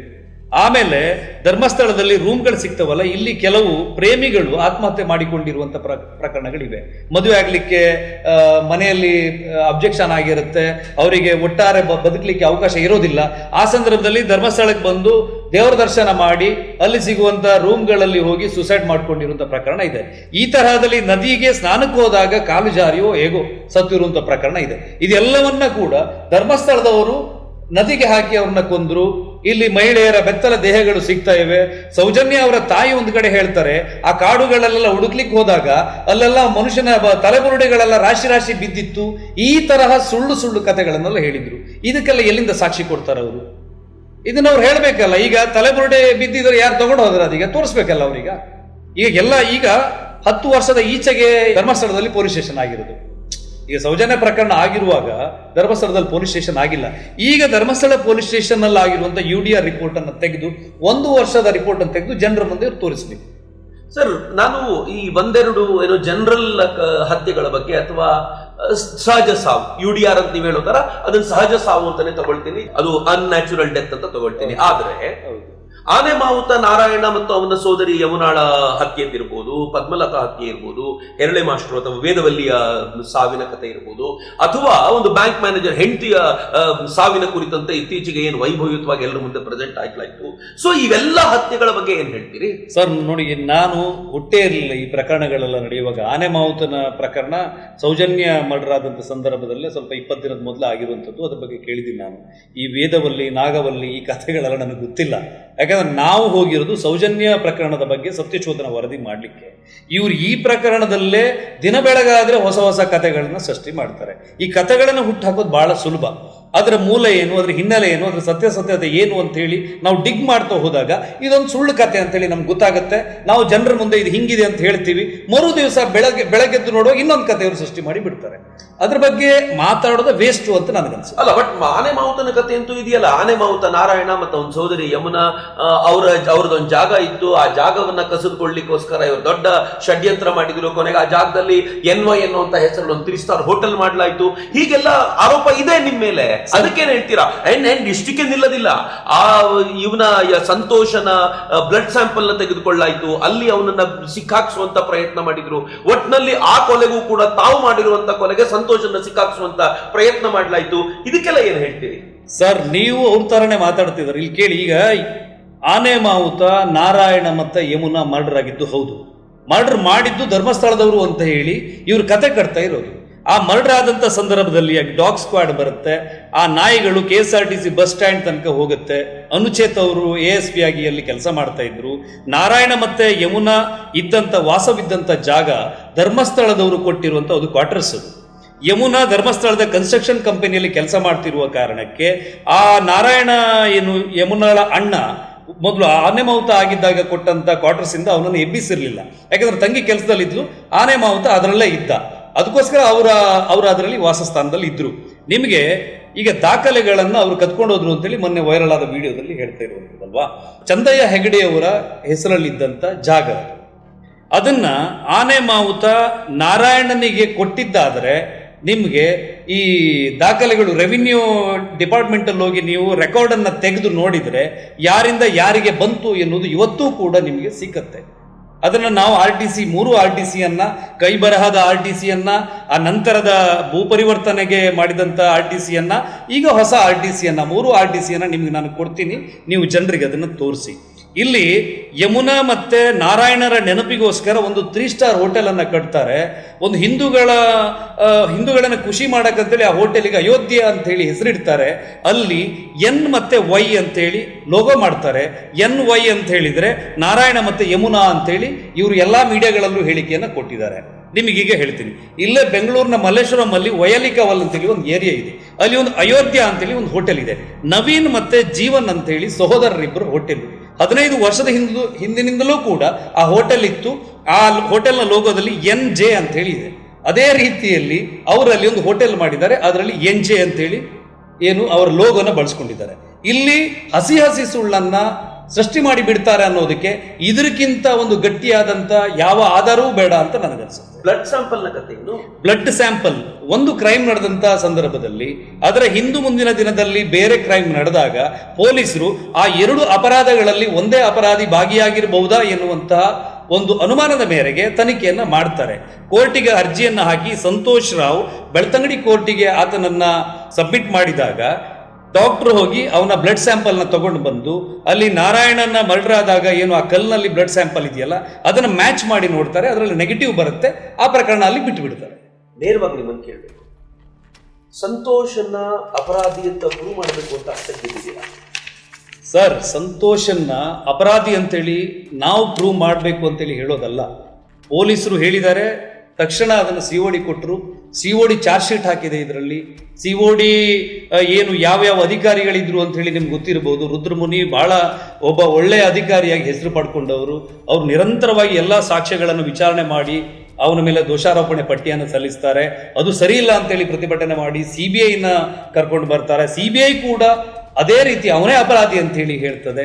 ಆದರೂ ಕೂಡ ಇವರು ಒಪ್ತಾ ಇಲ್ಲ. ಆದರೆ ಈ ಪ್ರಕರಣದ ಕನ್ಕ್ಲೂಷನ್ ಏನು ಅಂತ ಹೇಳಿದ್ರೆ, ಅಧಿಕಾರಿಗಳು ಹೇಳ್ತಾರೆ, ಈ ಹಿಂದೆ COD ಅಧಿಕಾರಿಯಾಗಿದ್ದಂತ ರುದ್ರಮುನಿಯವರು ಹೇಳ್ತಾರೆ, ಇವರನ್ನೆಲ್ಲ ಬ್ರೈನ್ ಮ್ಯಾಪಿಂಗ್ ಮಾಡಬೇಕು, ಮಾಡಲಿಲ್ಲ ಅಂತ ಹೇಳ್ತಾರೆ. ಮಾಡ್ಕೊಂಡು ಬಂದಿದ್ದಾರೆ, ರಿಪೋರ್ಟ್ ಅನ್ನ ಕೊಟ್ಟಿದ್ದೀವಿ, ಮತ್ತೆ ಪುನಃ ಬೇಕಾದ್ರೂ ಅವ್ರದ್ದು ಬ್ರೈನ್ ಮ್ಯಾಪಿಂಗ್ ಮಾಡೋಣ. ಸಂತೋಷ್ ರಾವ್ದು ಬ್ರೈನ್ ಮ್ಯಾಪಿಂಗ್ ಮಾಡಬೇಕು ಅಂತೇಳಿ ಇವ್ರು ಯಾಕೆ ಒಪ್ಸೋದಿಲ್ಲ? ಸಂತೋಷ್ ರಾವ್ಗೆ ಜಾಮೀನು ಕೊಡಿಸಿದವ್ರು ಇವರು, ಸಂತೋಷ್ ರಾವ್ನ ಕರ್ಕೊಂಡು ಬಂದವ್ರು ಇವರು, ಸಂತೋಷ್ ರಾವ್ಗೆ ರಕ್ಷಣೆ ಕೊಟ್ಟವರು, ಅವನು ನಿರಪರಾಧಿ ಎನ್ನೋ ರೀತಿಯಲ್ಲಿ ಜನರ ಮುಂದೆ ಆತನ ಬಗ್ಗೆ ಕರುಣೆ ಬರುವ ರೀತಿಯಲ್ಲಿ ಮಾತಾಡಿದವರು ಇವರು. ಸಂತೋಷ್ ರಾವ್ ಇವರ ಸುಪರ್ದಿಯಲ್ಲಿದ್ದಾನೆ. ಈಗಲೂ ಕೂಡ ಕಾಲ ಮಿಂಚಿಲ್ಲ. ಸಂತೋಷ್ ರಾವ್ನ ಕರ್ಕೊಂಡು ಬಂದು ಬ್ರೈನ್ ಮ್ಯಾಪಿಂಗ್ ಮಾಡ್ಬೋದಲ್ಲ, ಯಾಕೆ ಮಾಡ್ತಾ ಇಲ್ಲ? ಮಾಡಿದಾಗ ಸಿಗುತ್ತಲ್ಲ, ಗೊತ್ತಾಗದಲ್ಲ ಸತ್ಯ ಏನಂತೇಳಿ ಜನರ ಎದುರುಗಡೆಗೆ ಇಟ್ಬಿಡ್ಲಿ. ಯಾಕೆ ಇದನ್ನು ಮಾಡೋದಿಲ್ಲ? ಮಾಡ್ಬೇಕಲ್ಲ ಅವರು. ನಾನು ಕೇಳ್ತೀನಿ ಈ ಪ್ರಶ್ನೆ ಅವ್ರು ಸಿಕ್ಕಿದಾಗ ಡೆಫಿನೆಟ್ಲಿ ಕೇಳ್ತೀನಿ. ಕೇಳೋದಲ್ಲ ಸರ್. ನೋಡಿ, ಈ ಧರ್ಮಸ್ಥಳದ ವಿಷಯದಲ್ಲಿ ಇಡೀ ನಮ್ಮ ನಾಗರಿಕ ವಲಯದ ಮಾನಸಿಕವಾದಂಥ ನೆಮ್ಮದಿಯನ್ನ ಹಾಳು ಮಾಡ್ತಾ ಇದ್ದಾರೆ. ಇವರಿಗೆ ಸೌಜನ್ಯ ಎನ್ನುವುದು 100% ನೆಪ ಮಾತ್ರ. ಇವರಿಗೆ ನ್ಯಾಯ ಬೇಕಿಲ್ಲ. ನ್ಯಾಯವನ್ನ ಖುದ್ದು ಸೌಜನ್ಯ ಅಲ್ಲ ಮಂಜುನಾಥ ಸ್ವಾಮಿ, ಅಣ್ಣಪ್ಪ ಸ್ವಾಮಿ ಬಂದು ಹೇಳಿದ್ರು ಕೂಡ ಇವರು ಅಪರಾಧಿ ಸಂತೋಷ ಅಂತ ಹೇಳಿದ್ರು ಕೂಡ ಇವರು ಒಪ್ಪೋದಿಲ್ಲ. ಇವರು ಅದರ ಮೇಲೂ ಕೂಡ ಅವ್ರದ್ದು ಬೇರೆ ಕಥೆಯನ್ನು ಸೃಷ್ಟಿ ಮಾಡ್ತಾರೆ. ಇದಕ್ಕೆಲ್ಲದಕ್ಕೂ ಪರಿಹಾರ ನಮ್ಮನ್ನು ಕೂಡ ಬೇಕಾದ್ರೆ ಬ್ರೈನ್ ಮ್ಯಾಪಿಂಗಿಗೆ ಒಳಪಡಿಸಲಿ. ನಮ್ಮೇಲೂ ಆರೋಪಗಳನ್ನ, ಬೇರೆ ಬೇರೆ ಆರೋಪಗಳನ್ನ ಹೋರಾಟಗಾರರು ಹಾಕ್ತಾ ಇದ್ದಾರೆ, ಪ್ರತಿದಿನ ಹಾಕ್ತಾ ಇದ್ದಾರೆ. ಸಂತೋಷ್ ರಾವನ್ನ ಬಹಿರಂಗವಾಗಿ ಬ್ರೈನ್ ಮ್ಯಾಪಿಂಗ್ ಮಾಡಿಸ್ಲಿ, ನಾರ್ಕೋ ಟೆಸ್ಟ್ ಮಾಡಿಸ್ಲಿ, ಅದರಿಂದ ಬರುವಂತ ವೈಜ್ಞಾನಿಕ ವರದಿಯನ್ನ ಸಾರ್ವಜನಿಕರ ಮುಖಕ್ಕೆ ಕೇಳೋಣ ನಾವು. ಇವನಿಲ್ಲ ರೀ, ಇವನು ನಿರಪರಾಧಿ, ಈ ಟೆಸ್ಟ್ ಅಲ್ಲೂ ಕೂಡ ಪ್ರೂವ್ ಆಗಿದೆ ಅಂತ ಹೇಳಿ ಸಾರ್ವಜನಿಕರ ಮುಂದೆ ಅದು ನ್ಯಾಯ ನಿರ್ಣಯ ಆಗಿ ಹೋಗ್ಲಿ. ಯಾಕೆ ಮಾಡೋದಿಲ್ಲ? ಇವ್ರ ಕೈಯಲ್ಲಿ ಇದ್ದಾರಲ್ಲ ಸಂತೋಷ್ ರಾವ್. ಯಾರಾದ್ರೂ ಇದ್ರ ಬಗ್ಗೆ ಪ್ರಶ್ನೆ ಕೇಳ್ತಾರ? ಯಾರು ಮಾತಾಡೋದಿಲ್ಲ ಇದ್ರ ಬಗ್ಗೆ. ಅವನ ಮೇಲೆ ಅನುಮಾನ ಇದೆ, ಇವನ ಮೇಲೆ ಅನುಮಾನ ಇದೆ, ಯಾರೋ ಕಾಲ್ಜಾರಿ ಬಿದ್ದರೆ ಸತ್ತೋದ್ರೆ ಅವ್ರನ್ನ ಇವ್ರು ಮರ್ಡರ್ ಮಾಡಿದ್ದಾರೆ. ಒಬ್ಬ ಅಪರಾಧಿಯನ್ನ ರಕ್ಷಣೆ ಮಾಡಲಿಕ್ಕೆ ಎಲ್ಲಾ ಪ್ರಭಾವವನ್ನ ಬಳಸಿ ನೋಡಿ, ಅಲ್ಲಿ ಪಬ್ಲಿಕ್ ಪ್ರಾಸಿಕ್ಯೂಟರ್ನ ಇವರು ಭ್ರಷ್ಟಾಚಾರದ ಮೂಲಕ ಖರೀದಿ ಮಾಡಿ ಅವನ ವಿರುದ್ಧ ದಾಖಲಾಗಬೇಕಾದಂತಹ ಸಾಕ್ಷಿಗಳನ್ನ ಕೋರ್ಟಿಗೆ ಮನವರಿಕೆ ಮಾಡಿ ಕೊಡದೆ ಆತನನ್ನ ಇದರಿಂದ ಬಿಡುಗಡೆ ಆಗುವ ಹಾಗೆ, ಸರಿಯಾದ ಸಾಕ್ಷಿ ಸಲ್ಲಿಕೆ ಆಗದೆ ಇರುವ ಹಾಗೆ ಮಾಡಿದವ್ರು ಇವರೇನೆ. ಸಂತೋಷ್ ರಾವ್ಗೆ ಬೇಲ್ ಕೊಡಿಸಿದವ್ರು ಇವರೇ, ಅದಕ್ಕೆ ಖರ್ಚು ಮಾಡಿದವ್ರು ಇವರೇ. ಯಾಕೆ ಇದನ್ನು ಮಾಡ್ತಾ ಇಲ್ಲ? ಸಾರ್ವಜನಿಕವಾಗಿ ನಾಳೆ ನಾನು ಕೂಡ ಸಾರ್ವಜನಿಕರಿಗೆ ರಿಕ್ವೆಸ್ಟ್ ಮಾಡಿಕೊಳ್ಳೋದು, ಸಂತೋಷ್ ರಾವ್ದು ಬ್ರೈನ್ ಮ್ಯಾಪಿಂಗ್ ಆಗಬೇಕು ಎನ್ನುವ ಒಂದು ಅಭಿಯಾನವನ್ನ ಸಾರ್ವಜನಿಕರು ಆರಂಭಿಸಬೇಕು ಅನ್ನೋದು ನನ್ನ ವಿನಂತಿ. ಒಂದು ಕೊನೆ ಪ್ರಶ್ನೆ, ಯಾಕೆ ಧರ್ಮಸ್ಥಳವನ್ನೇ ಯಾಕೆ ಇಷ್ಟು ಟಾರ್ಗೆಟ್ ಮಾಡ್ತಾರೆ? ನಾನು ಸುಮ್ಮನೆ ಕೇಳೋದು, ಬೆಂಕಿ ಇಲ್ಲದೆ ಹೊಗೆ ಆಡತ್ತಾ ಅನ್ನೋ ಪ್ರಶ್ನೆ ಇಟ್ಕೊಳ್ಳೋದಾದ್ರೆ ಧರ್ಮಸ್ಥಳದ ಯಾದಗಿರಿ ಟಾರ್ಗೆಟ್ ಆಗಿದೆ. Is there something? ಸರ್, ಪದೇ ಪದೇ ಒಂದು ಸುಳ್ಳನ್ನ ಹೇಳ್ತಾ ಬಂದಾಗ ಸಾರ್ವಜನಿಕ ವಲಯದಲ್ಲಿ ಸತ್ಯ ಇರಬಹುದು ಅಂತ ಅನಿಸಲೂಬಹುದು. ಧರ್ಮಸ್ಥಳ ನೋಡಿ, ನಮ್ಮ ಇಡೀ ಒಂದು ಧಾರ್ಮಿಕ ನಡಾವಳಿಯ ಒಂದು ಮೂಲ ಸ್ತಂಭದ ಹಾಗೆ ಕರಾವಳಿಯಲ್ಲಿ ಧರ್ಮಸ್ಥಳ ಇದೆ. ಬರೀ ಏನು ದೇವಸ್ಥಾನ, ಪೂಜೆ, ಪುನಸ್ಕಾರ ಅಂತ ಹೇಳಿ ಅಲ್ಲ, ಒಂದು ಹಿಂದೂ ಧಾರ್ಮಿಕ ಜೀವನ ಪದ್ಧತಿಗೆ ಒತ್ತು ಕೊಡುವಂಥ ಎಲ್ಲ ಅಂಶಗಳನ್ನು ಅಲ್ಲಿ ಧರ್ಮಸ್ಥಳ ಅದನ್ನು ಕೇಂದ್ರೀಕರಿಸಿಕೊಂಡು ಮಾಡ್ತಾ ಇದೆ. ಸಾರ್ವಜನಿಕವಾಗಿ ಭಜನಾ ಕಮ್ಮಟಗಳಿರ್ಬೋದು, ಮಧ್ಯವರ್ಜನ ಶಿಬಿರ ಇರ್ಬೋದು, ಬಡವರ ಮನೆಯ ಹೆಣ್ಣು ಮಕ್ಕಳು ಆರ್ಥಿಕವಾಗಿ ಸ್ವಾವಲಂಬನೆ ಆಗಿರಬಹುದು. ನೋಡಿ, ತಮಿಳುನಾಡಿನಿಂದ MIT ಬೈಕ್ಗಳಲ್ಲಿ ಬಡ್ಡಿ ಕೊಡಲಿಕ್ಕೆ ಬಂದು ಚಕ್ರ ಬಡ್ಡಿ, ಮೀಟರ್ ಬಡ್ಡಿ ಹಾಕಿ ವಸೂಲಿ ಮಾಡುವಂಥ ವ್ಯವಸ್ಥೆ ಹಿಂದಿತ್ತು. ಧರ್ಮಸ್ಥಳದವರ ಸ್ವಸಹಾಯ ಸಂಘದ ಏನು ಆರ್ಥಿಕ ನೆರವಿನ ಮೂಲಕ ಅವೆಲ್ಲವೂ ಕೂಡ ನಿಂತು ಹೋಗಿದೆ. ನಕ್ಸಲೈಟರ ಹಿಟ್ ಲಿಸ್ಟಲ್ಲಿ ಧರ್ಮಸ್ಥಳ ಇತ್ತು. ಧರ್ಮಸ್ಥಳ ಒಂದು ಬೂತ್ ಲೆವೆಲ್ನಲ್ಲಿ ಒಂದು ಆರ್ಥಿಕವಾದ ಸ್ವಾವಲಂಬನೆಯನ್ನು ಸೃಷ್ಟಿ ಮಾಡಿದ ಕಾರಣಕ್ಕೆ ಮತಾಂತರಕ್ಕೆ ಅವಕಾಶ ಆಗಲಿಲ್ಲ. ಯಾವುದೇ ಆಮಿಷಗಳಿಗೆ ಅಲ್ಲಿನ ಜನ ಒಗ್ಗಲಿಲ್ಲ. ಇದೆಲ್ಲವನ್ನ ಹೊಡಿಬೇಕಿದ್ರೆ, ನಮ್ಮ ಧಾರ್ಮಿಕ ನಂಬಿಕೆಯನ್ನು ಅಲುಗಾಡಿಸಬೇಕಿದ್ರೆ ಧರ್ಮಸ್ಥಳದ ಬುಡಕ್ಕೆ ಕೊಡಲಿ ಹಾಕಬೇಕು ಅನ್ನೋದು ಇವ್ರ ಉದ್ದೇಶ. ಯಾಕಂದ್ರೆ ಈ ಹಿಂದೆ ಇವರ ಸ್ಟೇಟ್ಮೆಂಟ್ಗಳನ್ನು ನೋಡ್ಬೋದು. ಮೈಸೂರಿನಿಂದ ಒಂದು ಸಂಸ್ಥೆ ಇಲ್ಲಿ ಬಂದು ಇದು 100% ಧರ್ಮಸ್ಥಳದವರು ಇದರಲ್ಲಿ ಇನ್ವಾಲ್ವ್ ಇದ್ದಾರೆ ಅನ್ನೋ ರೀತಿಯಲ್ಲಿ ಮೊದಲು ಇವರು ಜಾಗಟೆ ಹೊಡೆದ್ರು. ಆಮೇಲೆ ಅದನ್ನ ಸಾರ್ವಜನಿಕವಾಗಿ ಪ್ರಶ್ನೆ ಮಾಡಿ ಅವರು ಇಲ್ಲಿ ಈ ವಿಷಯವನ್ನ ಸಂಸ್ಥೆ ಅಂದ್ರೆ ಒಡನಾಡಿ ಬಗ್ಗೆ ನೀವು ಒಡನಾಡಿ ಸ್ಟ್ಯಾನ್ಲಿ ಅವರು ಬರ್ತಾರೆ, ಪರಶುರಾಮ್ ಅವರು ಬರ್ತಾರೆ, ಮೇಲಿಂದ ಮೇಲೆ ಪ್ರೆಸ್ ಮೀಟ್ ಗಳನ್ನ ಮಾಡ್ತಾರೆ, ಯೂಟ್ಯೂಬರ್ಸ್ ಗಳನ್ನ ಮೀಟಿಂಗ್ ಮಾಡಿ ಸ್ಟಾರ್ ಹೋಟೆಲ್ಗಳಲ್ಲಿ ಅವರಿಗೆ ರೂಮ್ ಮಾಡಿಕೊಟ್ಟು ಅವರಿಗೆ ಕಪೋಲ ಕಲ್ಪಿತ ಕಥೆಗಳನ್ನ ಹೇಳ್ತಾರೆ. ಆರೋಪ ಮಾಡ್ತಾ ಇದ್ದೀರೋ ಸತ್ಯ ಹೇಳ್ತಿದ್ದೀರಾ? ಸರ್, ಸತ್ಯನ ಹೇಳ್ತಾ ಇದ್ದೀನಿ. ಆರೋಪದ ಪ್ರಶ್ನೆ ನಾನು ಕೇಳ್ತೀನಿ ಅವರುಗಳಿಗೆ. ಆಮೇಲೆ 100% ಕೇಳಿ ಸರ್, ಮಾಡಿದ್ದನ್ನ ಹೇಳ್ತಾ ಇರೋದು. ಈಗ ಮೊನ್ನೆ ಅಷ್ಟೇ ಒಂದು ವಿಡಿಯೋ ವೈರಲ್ ಆಯ್ತು. ಆ ವಿಡಿಯೋದ ಹಿನ್ನೆಲೆ ಏನಿದೆ? AI ಮಾಡಿ ಒಂದು ಬಣ್ಣದ ಕಥೆಯನ್ನು ಕಟ್ಟಿಕೊಟ್ಟು ಜನರ ಭಾವನೆಗಳ ಮೇಲೆ ಚೆಲ್ಲಾಟ ಆಡ್ತಾ ಇರುವಂತದ್ದು. ಈ ವಿಡಿಯೋದಲ್ಲಿ ಹೇಳಿದಂತ ಸಮೀರ್ ಅನ್ನೋ ವ್ಯಕ್ತಿಗೆ ಸೌಜನ್ಯಳಿಗೆ ನ್ಯಾಯ ಬೇಕಿದ್ರೆ ಆ ಸಬ್ಜೆಕ್ಟ್ ಅನ್ನು ಮಾತ್ರ ಮಾತಾಡ್ಬೇಕಿತ್ತು ಅವನು. ಅಲ್ಲಿ ಎಂಡೋಮೆಂಟ್ ಆಕ್ಟ್ ಪ್ರಕಾರ ಧರ್ಮಸ್ಥಳ ಅನ್ನೋದು ಹಿಂದೂ ದೇವಸ್ಥಾನ, ಅದು ಸರ್ಕಾರದ ಸುಪರ್ದಿಗೆ ಬರಬೇಕು ಅನ್ನೋ ರೀತಿಯಲ್ಲಿ ಯಾಕೆ ಹೇಳಬೇಕು ಅಂತ ಹೇಳಿದ್ರೆ, ಇವರಿಗೆ ಟಾರ್ಗೆಟ್ ಆಗಿರೋದು ಧರ್ಮಸ್ಥಳವನ್ನ ಆ ವ್ಯವಸ್ಥೆಯಿಂದ ಸರ್ಕಾರದ ಸುಪರ್ದಿಗೆ ಕೊಡಿಸ್ಬೇಕು. ಆ ಮೂಲಕ ಧರ್ಮಸ್ಥಳದಲ್ಲಿ ಆಗ್ತಾ ಇರುವಂತಹ ಧಾರ್ಮಿಕ ಮತ್ತು ಸಾಮಾಜಿಕ ಚಟುವಟಿಕೆಗಳಿಗೆ ಬ್ರೇಕ್ ಹಾಕಬೇಕು ಎನ್ನುವುದು ಇದರ ಹಿಂದಿರುವಂತಹ ಅಜೆಂಡಾ ಇರಬಹುದು ಅಂತ ನನಗನ್ಸುತ್ತೆ. ಫೈನ್. ನೀವು ಹೇಳಿದ ನಂತರ ಅನೇಕ ಸಂಗತಿಗಳನ್ನ ಇನ್ನಷ್ಟು ಪ್ರಶ್ನೆಯಾಗಿ ಉಳಿತು ಅಂತ ನನಗನ್ಸುತ್ತೆ. ಮಿತ್ರರೇ, ಇದು ವಸಂತ್ ಗಿಳಿಯಾರ್ ಜೊತೆ ನಾನು ಮಾತನಾಡಿದ್ದು. ವಸಂತ್ ಗಿಳಿಯಾರು ಸುದೀರ್ಘವಾಗಿ ಈ ಕುರಿತಂತೆ ನಮ್ಮ ಜೊತೆ ಮಾತನಾಡಿದ್ದಾರೆ. ಆದರೆ ಚರ್ಚೆ, ಹುಡುಕಾಟ ಇಲ್ಲಿಗೆ ನಿಲ್ಲದಿಲ್ಲ. ಯಾರು ಇದಕ್ಕೆ ಪ್ರತ್ಯೇಕವಾಗಿ ಮತ್ತು ಮುಂದುವರಿಸಿ ಮಾತನಾಡಲಿಕ್ಕೆ ಇಚ್ಛೆ ಪಡ್ತಾರೋ ಅವರನ್ನು ಕರೆದು ಕೂರಿಸ್ಕೊಳ್ತೀವಿ. ಅವ್ರ ಜೊತೆಯೂ ಕೂಡ ನಾವು ಚರ್ಚೆ ಮಾಡ್ತೀವಿ. ಇವರು ಎತ್ತಿರೋ ಪ್ರಶ್ನೆಗಳನ್ನ ಅವ್ರ ಮುಂದೆ ಇಡ್ತೀವಿ, ಉತ್ತರ ಪಡ್ಕೊಳ್ಳೋಣ. ನಾವು ಕೋರ್ಟ್ ಅಲ್ಲ, ನೀವು ಕೋರ್ಟ್ ಅಲ್ಲ. ಇವೆಲ್ಲ ಫೈನಲಿ ಡಿಸೈಡ್ ಆಗಬೇಕಾಗಿರೋದು ಕೋರ್ಟ್ನಲ್ಲಿ ಡಿಸೈಡ್ ಆಗತ್ತೆ ಅಂತ ಭಾವಿಸ್ತಾ ಪ್ರೀತಿಯಿಂದ ಆಲಿಸ್ತೇನೆ. ನಿಮ್ಗೆ ಎಲ್ರಿಗೂ ಕೂಡ ನಾನು ಧನ್ಯವಾದಗಳನ್ನು ಸಮರ್ಪಿಸ್ತೀನಿ. ಧನ್ಯವಾದಗಳು ವಸಂತ್. Thank you. ನಮಸ್ಕಾರ.